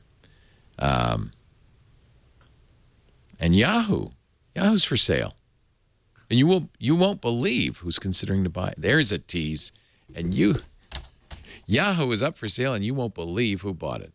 Coming up. Did you see all the shows? You didn't see all the shows this week, because we had some really good stuff. But we've made a little mini movie so that you can be caught up. Here, take a look. Previously on Twit. But you bought a $340 mug? Don't ask me why. I got a little carried away. I did order a unicorn that farts rainbows when... I'm sorry? Triangulation. You may remember Dan Lyons, fake Steve Jobs, The Secret Diary of Steve Jobs. After he died, I had this idea that he's blogging from the afterlife. Like he's still there. Wow. And he's pissed at Tim Cook for screwing everything up. No, not the watch. Not the watch. No, don't do the watch. Cook. The new screensavers. We're excited because the main cabinet's been here. How long have you been working on this main cabinet? It's closing in on a year at this point. A woodworker fan of the network, Diami Plotke from the East Coast, reached out to me shortly after, and he was like, "Hey, I work with wood, and I'd be happy to work with you on this project." Jason, you get to keep this. It's kind of crazy. It's one of those I'm not worthy moments. I can tell you this, Diami, every quarter that goes in here is going to go right back to you, my friend. I'll put a little cup under there. It'll catch all the quarters. Twit. Or if you're on a Commodore 64, it's Twit, 8, 1. Well, I'm glad to know that. A great big week ahead. Is it Megan who has the week ahead for us? Megan, take it away. Thanks, Leo. This week is Google I/O, the company's big developer conference, where we get to hear about all the interesting things that are in the works from the company that brings you everything from mobile systems to machine intelligence. Remember last year when they showed off smart pants? Where are my smart pants now, Google? I haven't seen them. And speaking of Google, Nest is officially disabling the Revolve home automation service this week on May 15th. Now, we've been reporting on this since the announcement a few months ago, but next week, your Revolve home hub hardware will officially become a doorstop. Use it wisely. Next week, we'll also see earnings from Cisco and Salesforce. Facebook's trending stories controversy is unlikely to die down next week. And probably we will also hear more on the developing story of Apple's investment in a Chinese ride-hailing service.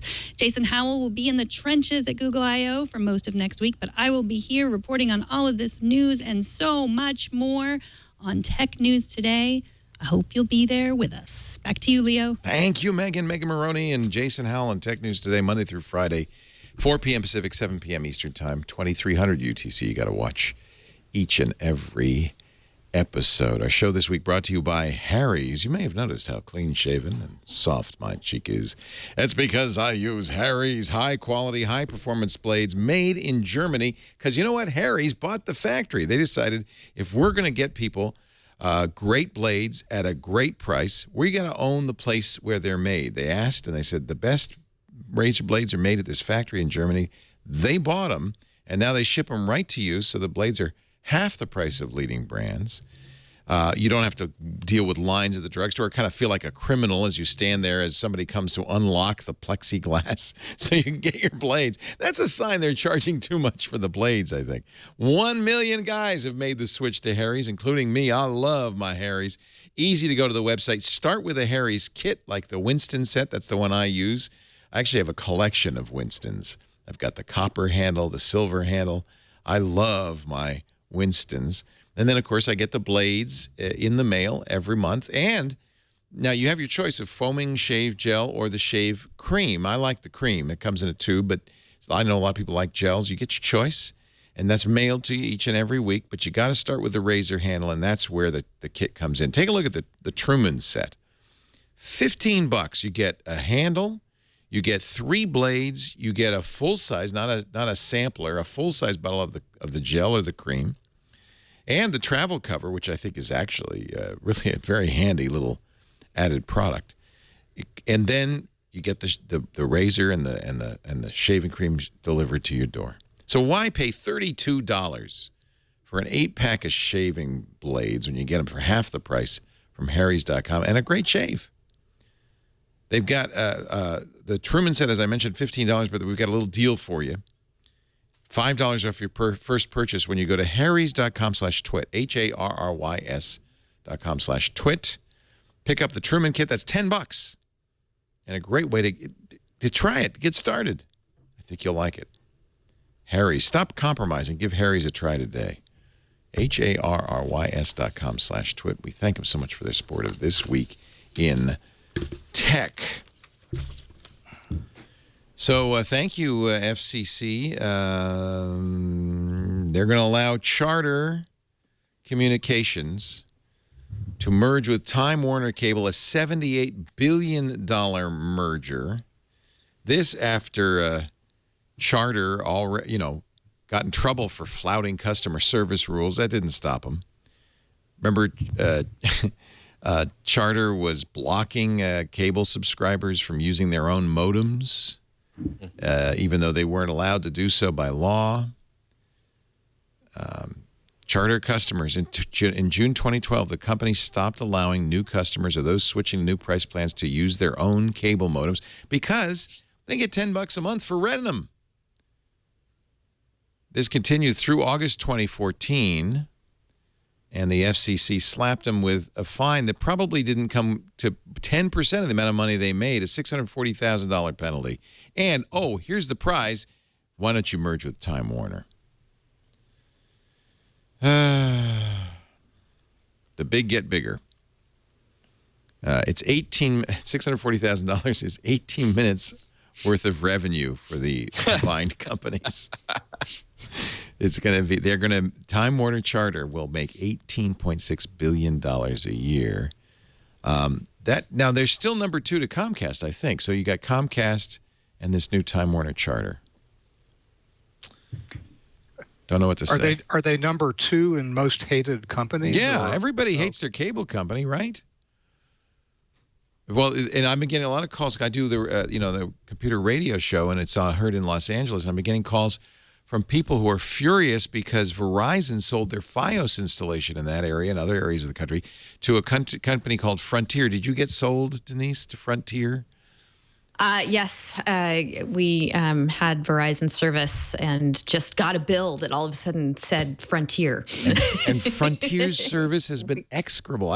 Have you noticed any changes? Only that they forgot to bill us for a month. So that's all not of a sudden bad. That's good. Well, no, they wanted us to pay. They just forgot to send the bill during the whole transition. So, whoops! Now all of a sudden we're a month behind. Oh. But other than I haven't noticed a service issue. Here's Channel 4's report from Long Beach as customers voiced their frustration. TV and internet service last month. The service has been up and down. Frontier executive about the problems we've been covering for weeks. NBC4's Jane Yamamoto joins us live. Frontier's apologized. Now a member of the California State Assembly representing Southern California has launched an investigation. And so the alternative, what's the alternative for you guys? Time Warner. So I've been telling listeners, well, you got a choice. You can stay with Verizon / now Frontier and have terrible service. Or good news, you can go to Time Warner, which is about to be sold to Charter. At least they have 2 high-speed things to choose from. You have choice. Unlike most of us. People don't have that. Yeah, I have Time Warner and that's it. Oh man, really? Yeah, that's my only choice. And this is why, at least when it comes to the internet, the United States, where the internet was invented, is basically, number 20th on the list for the most, for speed and price. Our internet is not good. 584 complaints lodged with the Public Utilities Commission against Frontier. So you haven't had up and down service yet, Denise. Not that I've noticed. Don't worry. But then again, our reliance on cable services, I haven't had up and down internet service. Okay. Our reliance on cable services is tailing off month after month. I got rid of a bunch of our cable boxes recently. No one in the house noticed except my son, who just asked me, "Where's my clock?" Perfect. Yeah, I use it for a clock too.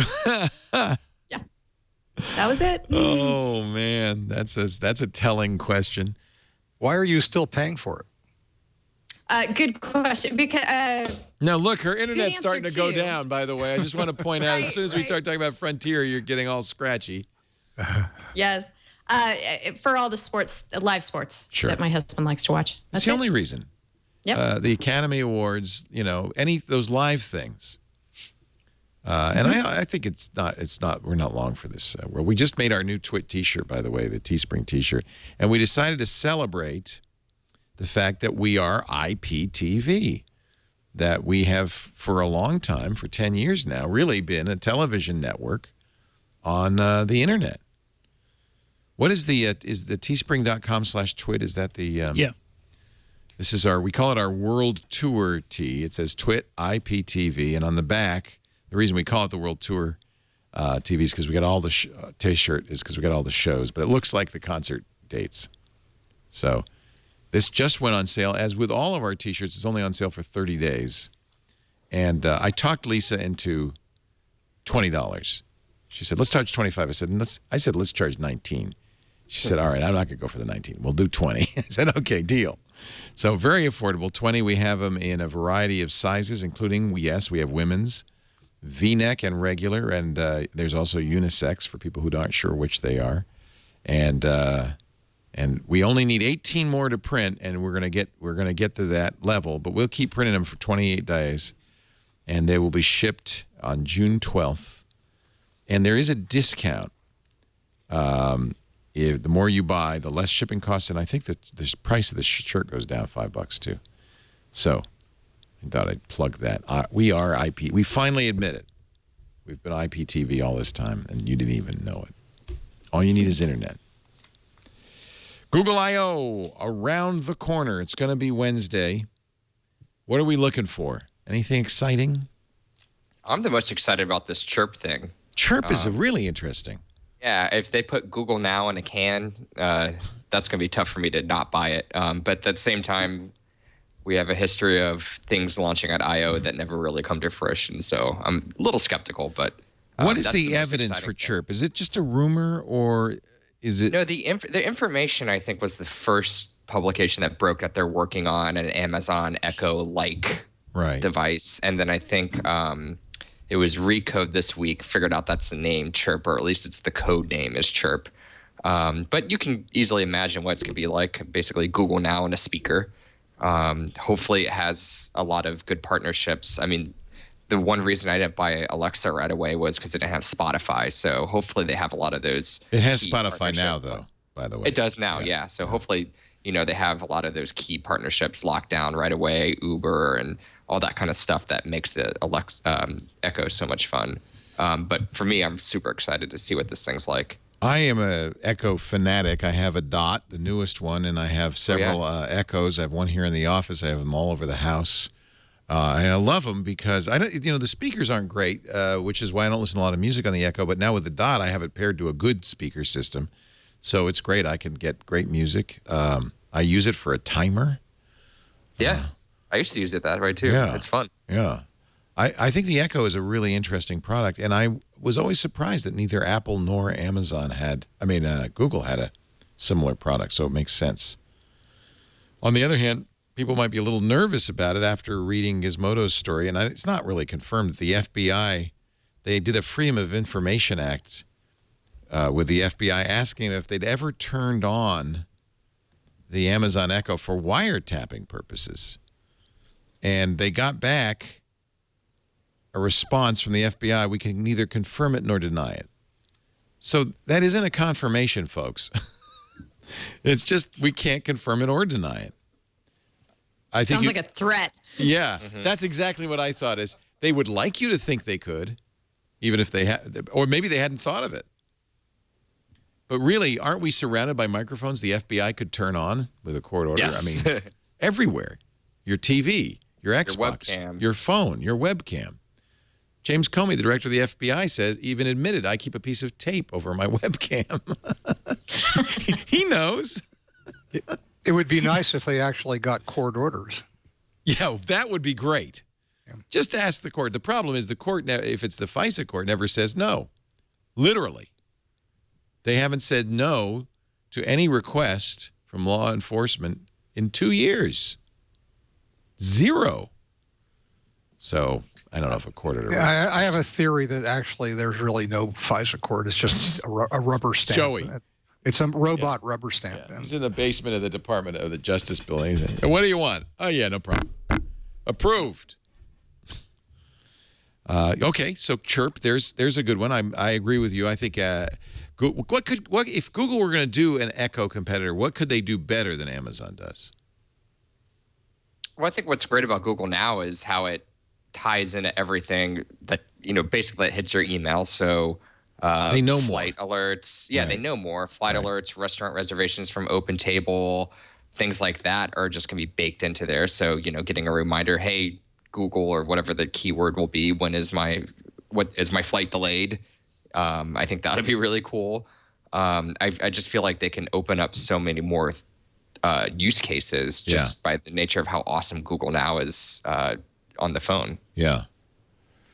I think one thing that Amazon does right with the Echo is it's somewhat of an open ecosystem. It is not hard to write they call them skills for the Echo. Amazon has a platform, an Amazon Web Services platform that you can use to host the skills. And they don't charge a lot. It's very affordable. In fact, it's free for the first, if you're just using it for personal use, it would be free. So you use Amazon Web Services Lambda. So your code runs on Lambda in the cloud. You don't have to run a server or anything. And it's a fairly straightforward process to write skills. A lot of people are writing skills who are not particularly wizard coders, and you don't have to handle the language recognition. That's all handled for you. So Google, I don't know if Google would do something this open. I'd love to see them do it. The problem with this is if you have an Echo, it's a pain to figure out. There's like 80 pages of skills, and you have to enable the skills. So you have to figure out what the skills are, and then you have to remember the unique syntax. On the other hand, I love it that you could do this. So there you can have somebody, I could say, read Hacker News to you. You have to say, echo open Hacker News, and then it will read to you. I play Jeopardy because the folks at Jeopardy have written a Jeopardy game, and they ask you 6 questions from last night's Jeopardy show. There's a lot of neat stuff. 90 pages now of skills. It's hard to keep track of. But so you have to affirmatively turn those on? Yeah, you have to go into your Alexa app. Don't you have an Alexa? I mean, an Echo? I do, but I've never turned on anything besides what comes with the thing. There's the problem right there. Now, I can tell you, your son is going to like a few of these. There's Alexa, give me a fart. Very handy. There's, yeah, see what I'm saying? Your son's going to love this. He is. There's, you can have it tell you a dad joke. The jokes are bad anyway, but it has even worse jokes for dad jokes. You can also ask it to tell, that's the syntax. Echo, ask for a fart. Ask for a fart. Well, here's what But Google you have to should enable do that. differently. Right. Why should you have to enable it? It should Why just shouldn't know. Alexa know that I want to fart when I ask her for a fart? Right. I mean, how hard can that be? And by the way, they sell it as all the fun of a fart without any of the smell. Just what we're looking for. They actually have some good skills. You can call an Uber, but you have to enable it. You can order a pizza from Domino's, I think, only Domino's. I'd like to see my local pizza joint. What else could you do? You can... I ordered some plugs for some lights that I can turn on and off. You know what? That's actually the single most useful thing is buying. Anything you've ever bought as an Amazon Prime user, you can tell Echo, buy me some more of that. And you have to enter a PIN code so that your kid can't do it. But, of course, your kid will be listening the next time you use it, so it's not really that effective. And it will send it to you. It arrives 2 days later. But you're saying you bought switches so you can turn on lights, right? Is that what you're saying, Jason? Yeah, I bought switches. I didn't buy them through it. I bought them on the website. You could have. But that I'll be able to say, insert voice here, name here, turn on the living room lights, and the living room lights will turn on. Echo, ask for a fart. Let's see if it knows. Oh my God. It's suitable for children. Thank you, Jeff Bezos. I don't see Google doing that. Parsi McParseface wouldn't do that? Parsi McParseface ought to know that, how to do that. No, I think this is a great product, and I think Google should be better because they have all that voice recognition. They know everything. I can make appointments in here. I could tell the Echo to make an appointment for me on my Google Calendar, but I presume Google would do that even better.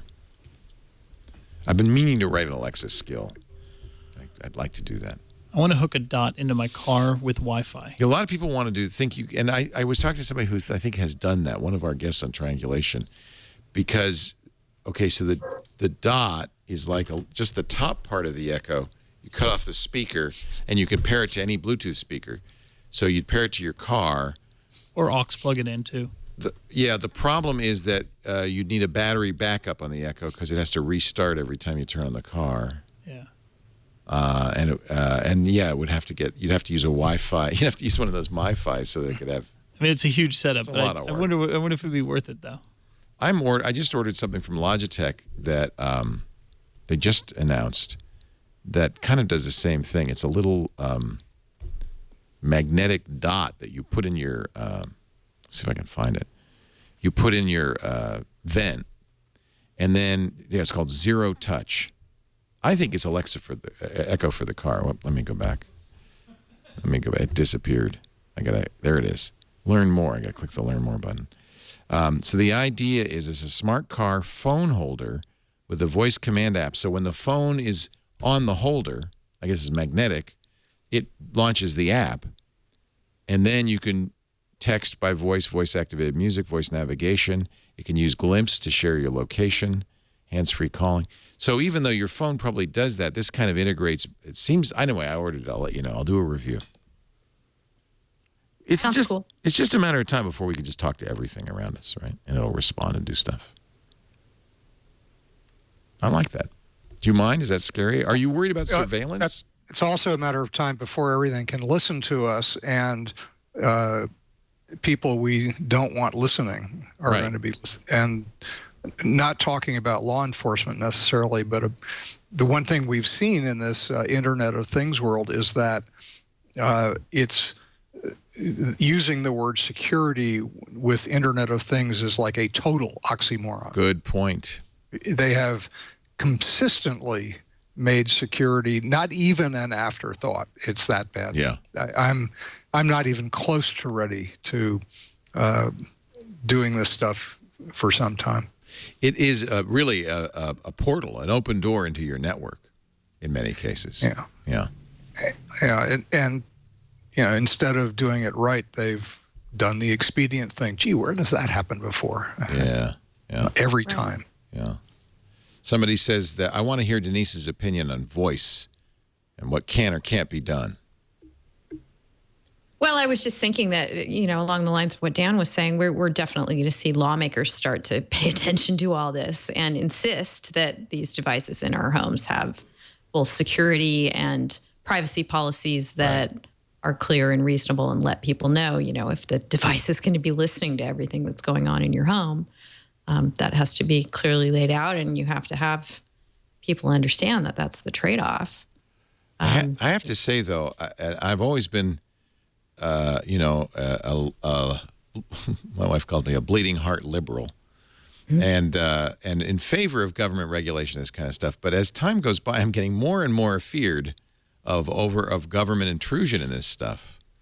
It doesn't feel like government regulation is a very good solution to a lot of this stuff. And you can not just point to here, but the EU as well, and some of the things the EU has been doing lately, where every time I go to a website now, I get a pop-up saying, oh, we use cookies. Is that okay with you? That's because of an EU regulation, and every website, if it wants to have, you know, do anything in the EU, has to do this, and it's dopey. Because all you do is you click yes, and then it's just, like, why do I have to, it's meaning, it doesn't do anything. It accomplishes nothing. And it wastes my time, and it wastes programmers' time, and it's a very good example of why government regulation is not always a good idea. Yeah, that doesn't seem like a good solution to the cookies problem. I don't get the feeling that there are going to be a lot of people who go out and research and go, what are these cookie things? And do I like them? And what flavors do they come in? Yeah, I don't see that. It's just, you know, and it's and because, of course, the internet is global, it's got every site you go to now has to do this, even if they're not particularly a European site. So here it is. I just went to Real Madrid, all right, because we have some visitors from Spain, and there it is at the bottom. We use our own cookies and third-party cookies to measure traffic to our website and analyze browsers' behavior, blah, blah, blah, blah, blah. If you continue browsing, we consider that you accept the use of cookies, view our cookies policy. Yes, I accept. Yeah. That is on every freaking page you go to. Yeah, but here's the problem with that language.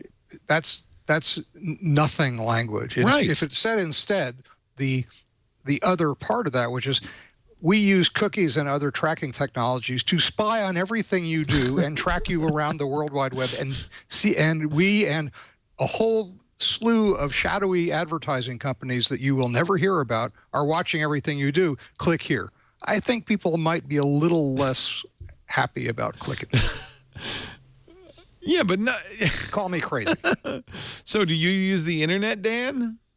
I do, and I use blockers that basically stop the tracking stuff as to the extent possible. It is a good point. There's nowhere on this banner where I could push a button that says, well, I would prefer you don't. All you can do is say yes. It's one of those, it's like Prop 65 in California. It has exactly the opposite effect of the intended effect. The Proposition 65 said people have to warn you if there's carcinogenic chemicals in an area. So you just, everywhere you go in California, there's a Prop 65 warning that chemicals known to cause cancer are in this area. And you just ignore it now because it's everywhere. It's exactly the opposite of what the intent was. That's why I fear that government regulation is not the solution in a lot of these things. I don't know what the solution is, but I just... Well, I mean, you might need government regulation to come in and say, okay, your disclosure about the cookies is really, really not cutting the mustard, not to mix cookies with mustard, but you have to be clearer about what's going on here. Yeah, well, smart government regulation would be great. Yes. Right. That's maybe where I despair. It wouldn't be hard. Concerned that Sorry, I get concerned that we're headed for a world where you have people savvy enough to use Privacy Badger or whatever other blocker you're using, and the vast majority of people don't, and you have this tier of people who are getting targeted and spied on, and the economic engine of everything that's relying on, and then there's this other class that is just opted out or paid out or however you're doing it. Although, as CR1 points out, I have seatbelts and airbags in my car. Thank you, to the federal government for enforcing those rules, because otherwise I'd be flying through the windshield. On the other hand, I don't think there's anything wrong with cookies. In fact, a lot of the web uses cookies. Windows 10 now on 300 million active devices, says Microsoft. That's still only a fraction of all the Windows-using devices, like a fifth. But that seems pretty good, partly because Microsoft's been giving it away, sometimes forcing you to take it. But they say that's going to end on July 29th. We are going to start making people pay. Did the pop-ups go away in Windows 7 too? Not yet. After after July 29th? After July 29th, the pop-ups go away. Oh, that's good. They should have just said that. We're sorry we've been bothering you for the last year, but good news. The pop-ups will be going away July 29th. We've spent some time talking on Windows Weekly about whether they really will start charging for it. I don't know if they should bother. Why bother charging for it? It's, the Microsoft's future is not selling copies of Windows. Well, it'd be great if they also stopped downloading gigabytes of stuff to your computer without asking. That would be nice. Right. Let's see. Lady emojis. I have to ask Denise, do you feel that emojis have misrepresented the fairer sex? Do we need better lady emojis? Stephen Colbert says we do. Well, it's kind of getting back to that question. Are we watching Stephen? Yes. Yes, we are. They express exactly how I feel, whether I'm feeling happy or sad or flag of Norway, all of my feelings. And here's the thing. Use that one all the time. Everybody likes emojis, but not everyone is properly represented in emojis. For instance, women are not well represented in the emoji world. But I just read that Google has announced that it's going to start producing new emojis that will represent professional women such as scientists, doctors, educators, and farmers.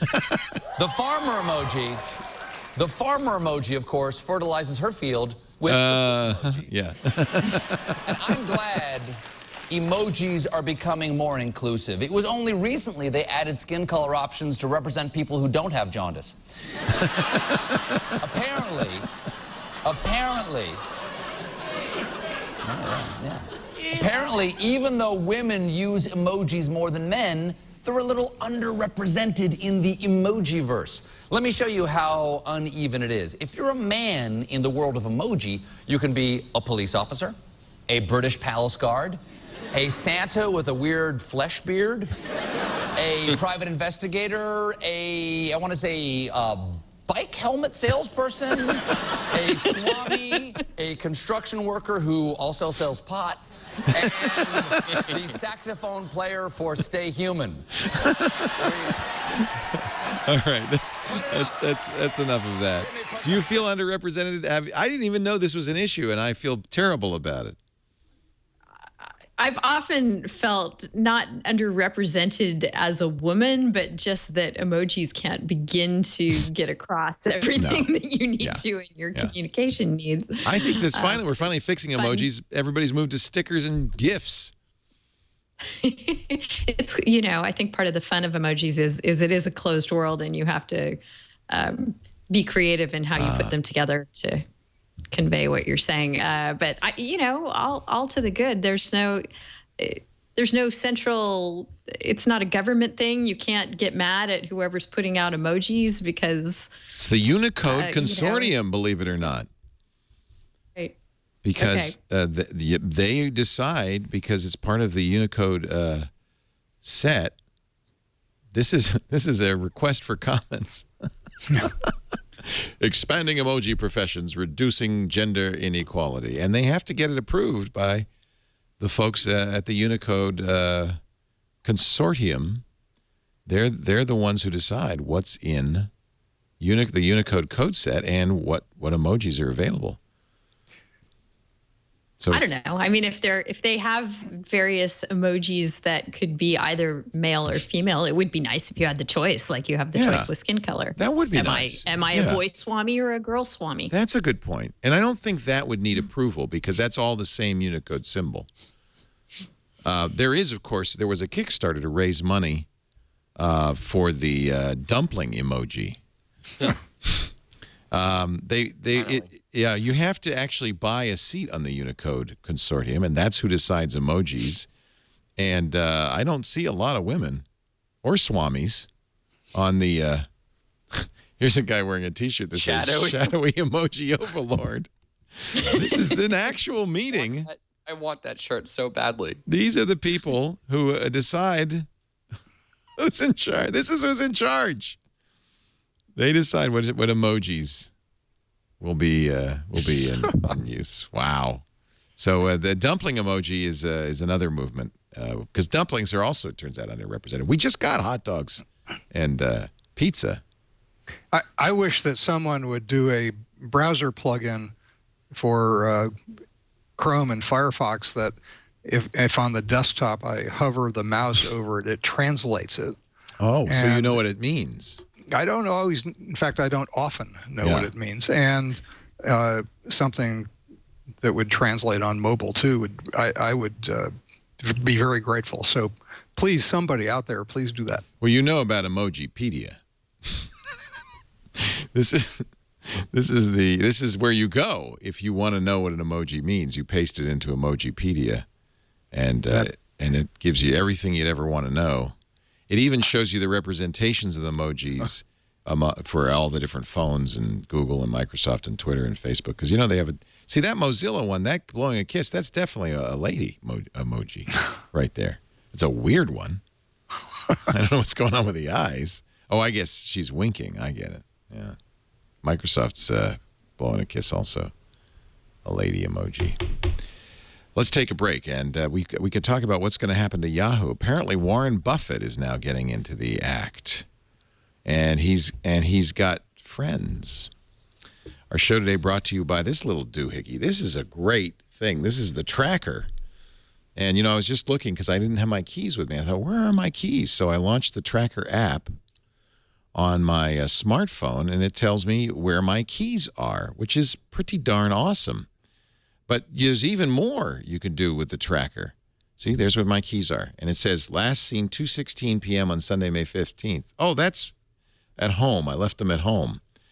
But I just found out I can do other things with the tracker. For instance, this is Jason's tracker. See, it's so cute. It's about the size of a quarter. And so it will let me know when I get separated from his phone. But it also, if I'm carrying around the tracker and I've left a phone under a cushion, I can press the button on the tracker. And the phone lets me know where it is. Isn't that awesome? By the way, you can pick your own sound. That's an excellent choice. And if you're driving in the car, no, you are not being stopped right now. That's just Jason's tracker. I hate it when they do that on radio shows. The tracker, these are the new trackers. They're really nice. Coin-sized, aluminum. You can put them on anything. And this is the neat thing. Tracker is the largest network of trackers, and this is the crowd GPS network. Now, obviously, something this small and light and inexpensive doesn't have a GPS in it. The phone has the GPS, so it uses that. But here's the cool thing. If your phone gets near somebody else's tracker, it notices it and sends a note to their tracker. So if your item goes missing, the tracker app records the last known location on a map, and then when another tracker user comes within 100 feet of it, you're going to get an update of where your item is. So other people will help you find your tracker. It's got 1.5 million trackers out there right now. That's pretty guaranteed.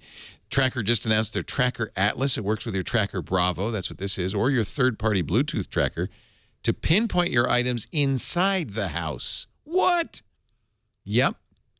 So now you don't just know the keys are at home. You know they're under the cushions. You just ask the Tracker Atlas where your item is, and you get an answer. You don't even need to search. I love these things. Tracker Bravo. It's beautiful anodized aluminum. It's thin. It's light. And when you go to thetracker.com, you're going to get 30% off your entire order. They've got nice colors. Works with the iPhone, the Android phone. Go to thetrackr.com and use the promo code TWIT. 30% off your trackers. Attach them to everything. Remote controls. What would you could put it on a dog. It's light enough for a collar. What would you attach your tracker to? I have it on my back. What I do is I put them on my keys, and then I put my keys in the backpack, so it's kind of, keeping an eye on both. Really cool idea. TheTrackr, no E at the end there, .com, and use the promo code TWIT for 30% off. So you may remember the names Tim Cadigan and Dan Rosenzweig. They were Yahoo executives, no longer there, but they have formed a consortium, including Warren Buffett and Bain Capital. Is it Bain? No. Who's involved with this? Quicken Loans founder and Cleveland Cavaliers owner Dan Gilbert to make a bid on Yahoo. So we've heard that Verizon's making a bid, but by the way, it's moving along now. They're having day-long meetings with Marissa Mayer and the Yahoos and stuff. And these guys, Rosenzweig was COO at Yahoo from 2002 to 2006. Cadigan was in charge of search and advertising from 2003 to 2008. Presumably, they have some inside information that makes Yahoo more valuable than the rest of the folks think. Neither is interested in taking a larger managerial role there. They both have their own startups. What do you think? What's going to happen to Yahoo? Dan, can Yahoo be saved? If Marissa Mayer can't save it, who can? Well, hard to say that she's done that good a job in trying. A lot of acquisitions for no apparent purpose. And Tumblr. And killing off some very good stuff. This Buffett thing is really interesting. Someone, I don't know if she's still on the Berkshire Hathaway board, but Hillary Schneider, who was a senior person at Yahoo, was on the Berkshire board of directors.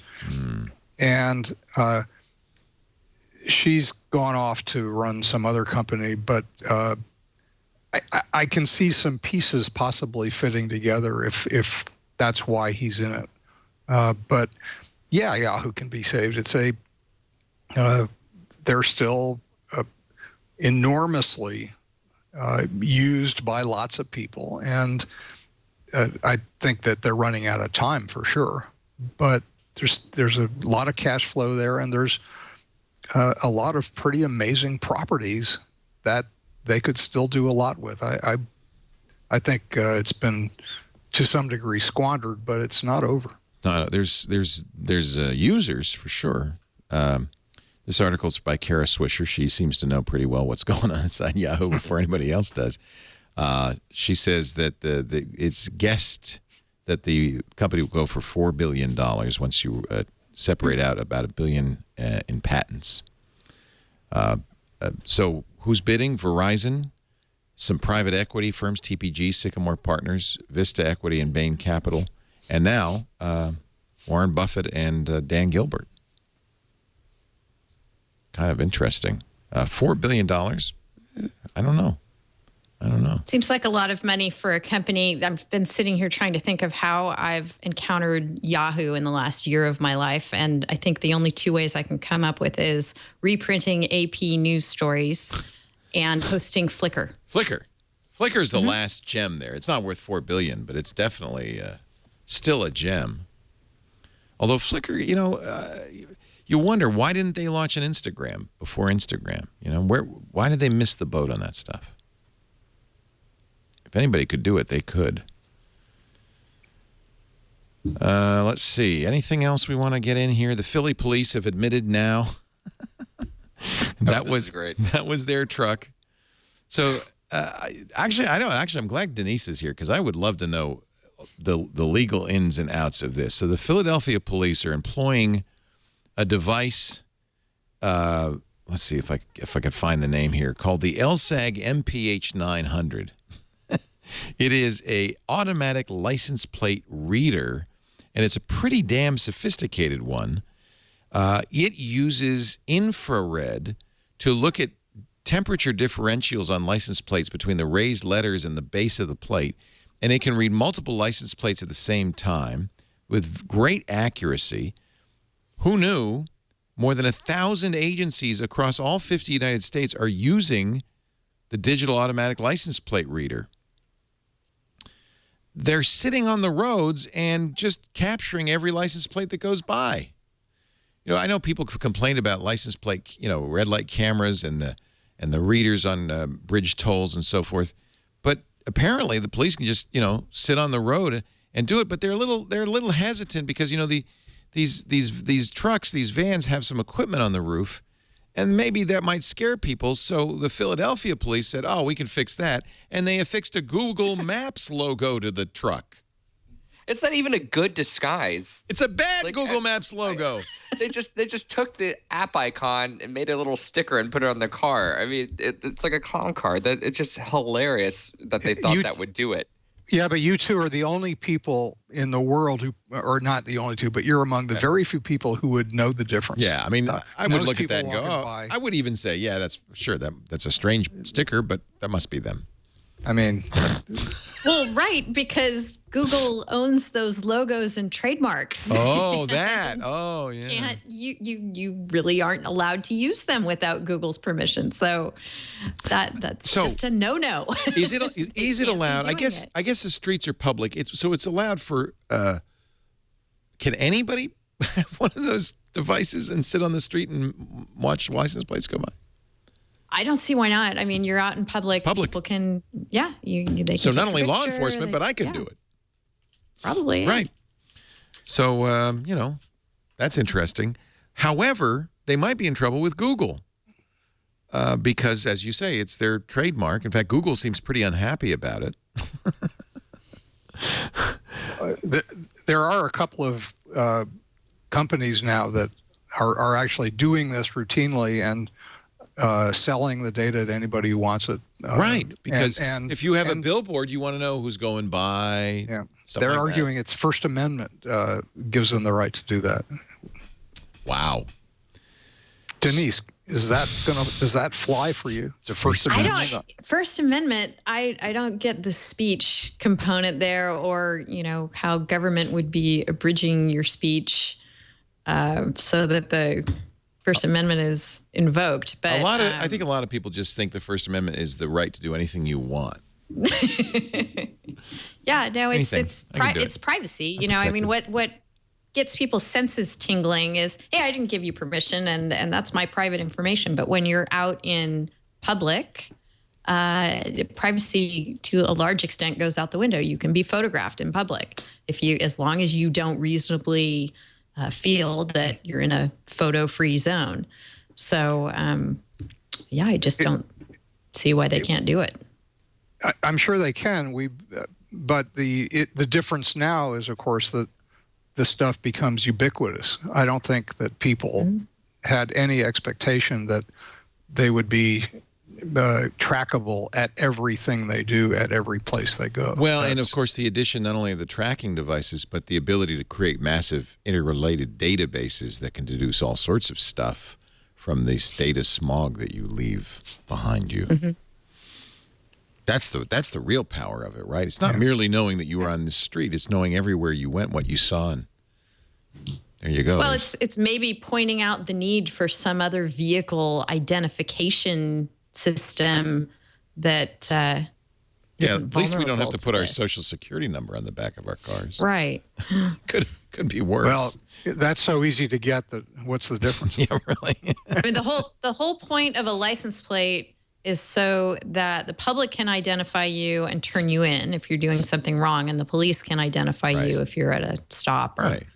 So they're using it. Somebody needs to entrepreneurially come up with an alternative to the license plate, float it out there. It also feels a little bit like a fishing expedition, like they're just sitting there. But I guess that's what a police officer would do anyway. If he had an APB on a license plate, he'd be looking at the license plate. So this just automates the process.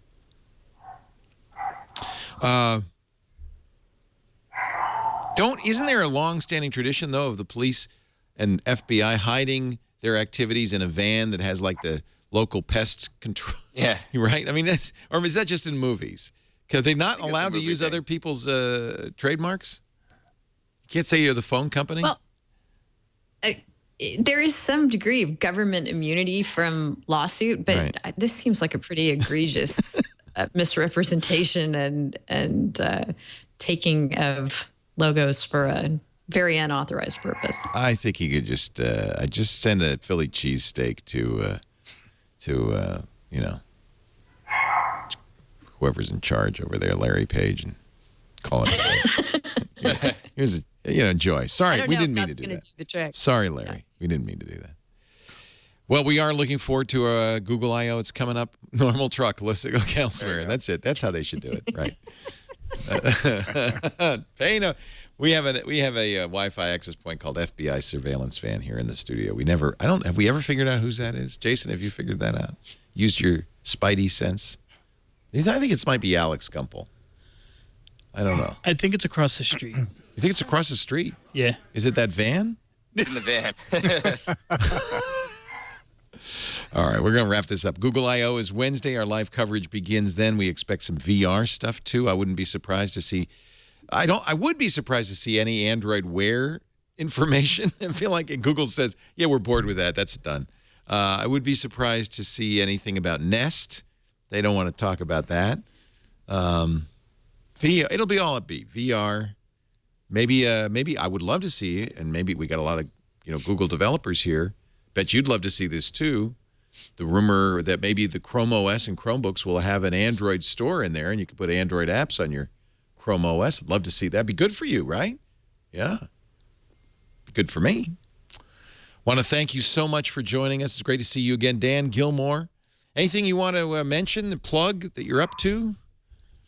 Well, working on a new book, but that's so far away that too early to plug. Permission taken. But thanks for having us. Is it about these privacy issues? It's partly about that. Good. I look forward to that. We'll definitely want to get you on when that comes out. And, of course, if you're lucky enough to be a student at the Walter Cronkite School of Journalism and Mass Communication at ASU, make sure you stop by and say hi and ask for Dan's class. Want to also thank you, Steve Kovach from TechInsider.io. Always great to see you. What are you working on these days? Same stuff. I mean, just nothing to plug. Really well. Nothing to plug other than just visit Tech Insider and check us out. We're approaching our 1-year anniversary, which is a big deal this summer. So did you guys get a redesign? I really like the look. It feels like a new look. No, same design from day one. I mean, again, it's only been 9 months or 10 months. You don't redesign a 9-month-old site. No. But yeah, it's a new look for the company as a whole for our websites. BI doesn't look much like that, but we got that big splash at the top. And yeah, I love that splash. Yeah. You might see that look kind of bleed over to our other properties. Please forgive me for using an ad blocker. I'm sure you have tasteful ads somewhat in there that I am not seeing. Very nice. And Ms. Denise Howell, always a thrill. Thank you so much for stepping in at the last moment. We'd hoped to have Mike Elgin on, but his connection from Mexico is just not good enough. But I'm so happy to be here. So happy I could jump on. Great to see you. Great to see Dan, and great to meet Steve. This weekend long. Too. Yeah, every Friday on the Twit Network. Make sure you tune in. You're around about 1 in the afternoon. No, 11 o'clock. 11. That's right. It's Scott's that's on right after you. Yeah. Mm-hmm. Well, 11 a.m. Twyat's on right after us unless you change the schedule. Oh, man. Yeah. Remember, it's my day off. I'm very foggy. It's your day off. I'm listening to. Yes. I know I listen, though. I love it. Thank you, Denise. Really appreciate it. Thanks to all of you for joining us. We do Twit every afternoon, every Sunday afternoon at 3 p.m. Pacific, 6 p.m. Eastern Time, 2200 UTC. If you'd like to stop by and watch live and be in the chat room at irc.twit.tv, we would welcome you with open arms. We also love having a studio audience, and a great studio audience today, visiting from Spain and Mallorca and Uruguay and other places all around the globe. If you want to be here, just email tickets at twit.tv. We'll put chairs out for you. We'll be glad to have you.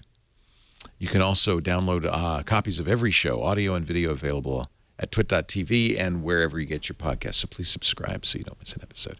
I'm Leo Laporte. Thanks for joining us. Another Twit is in the can. Bye-bye. Thank you. It's amazing.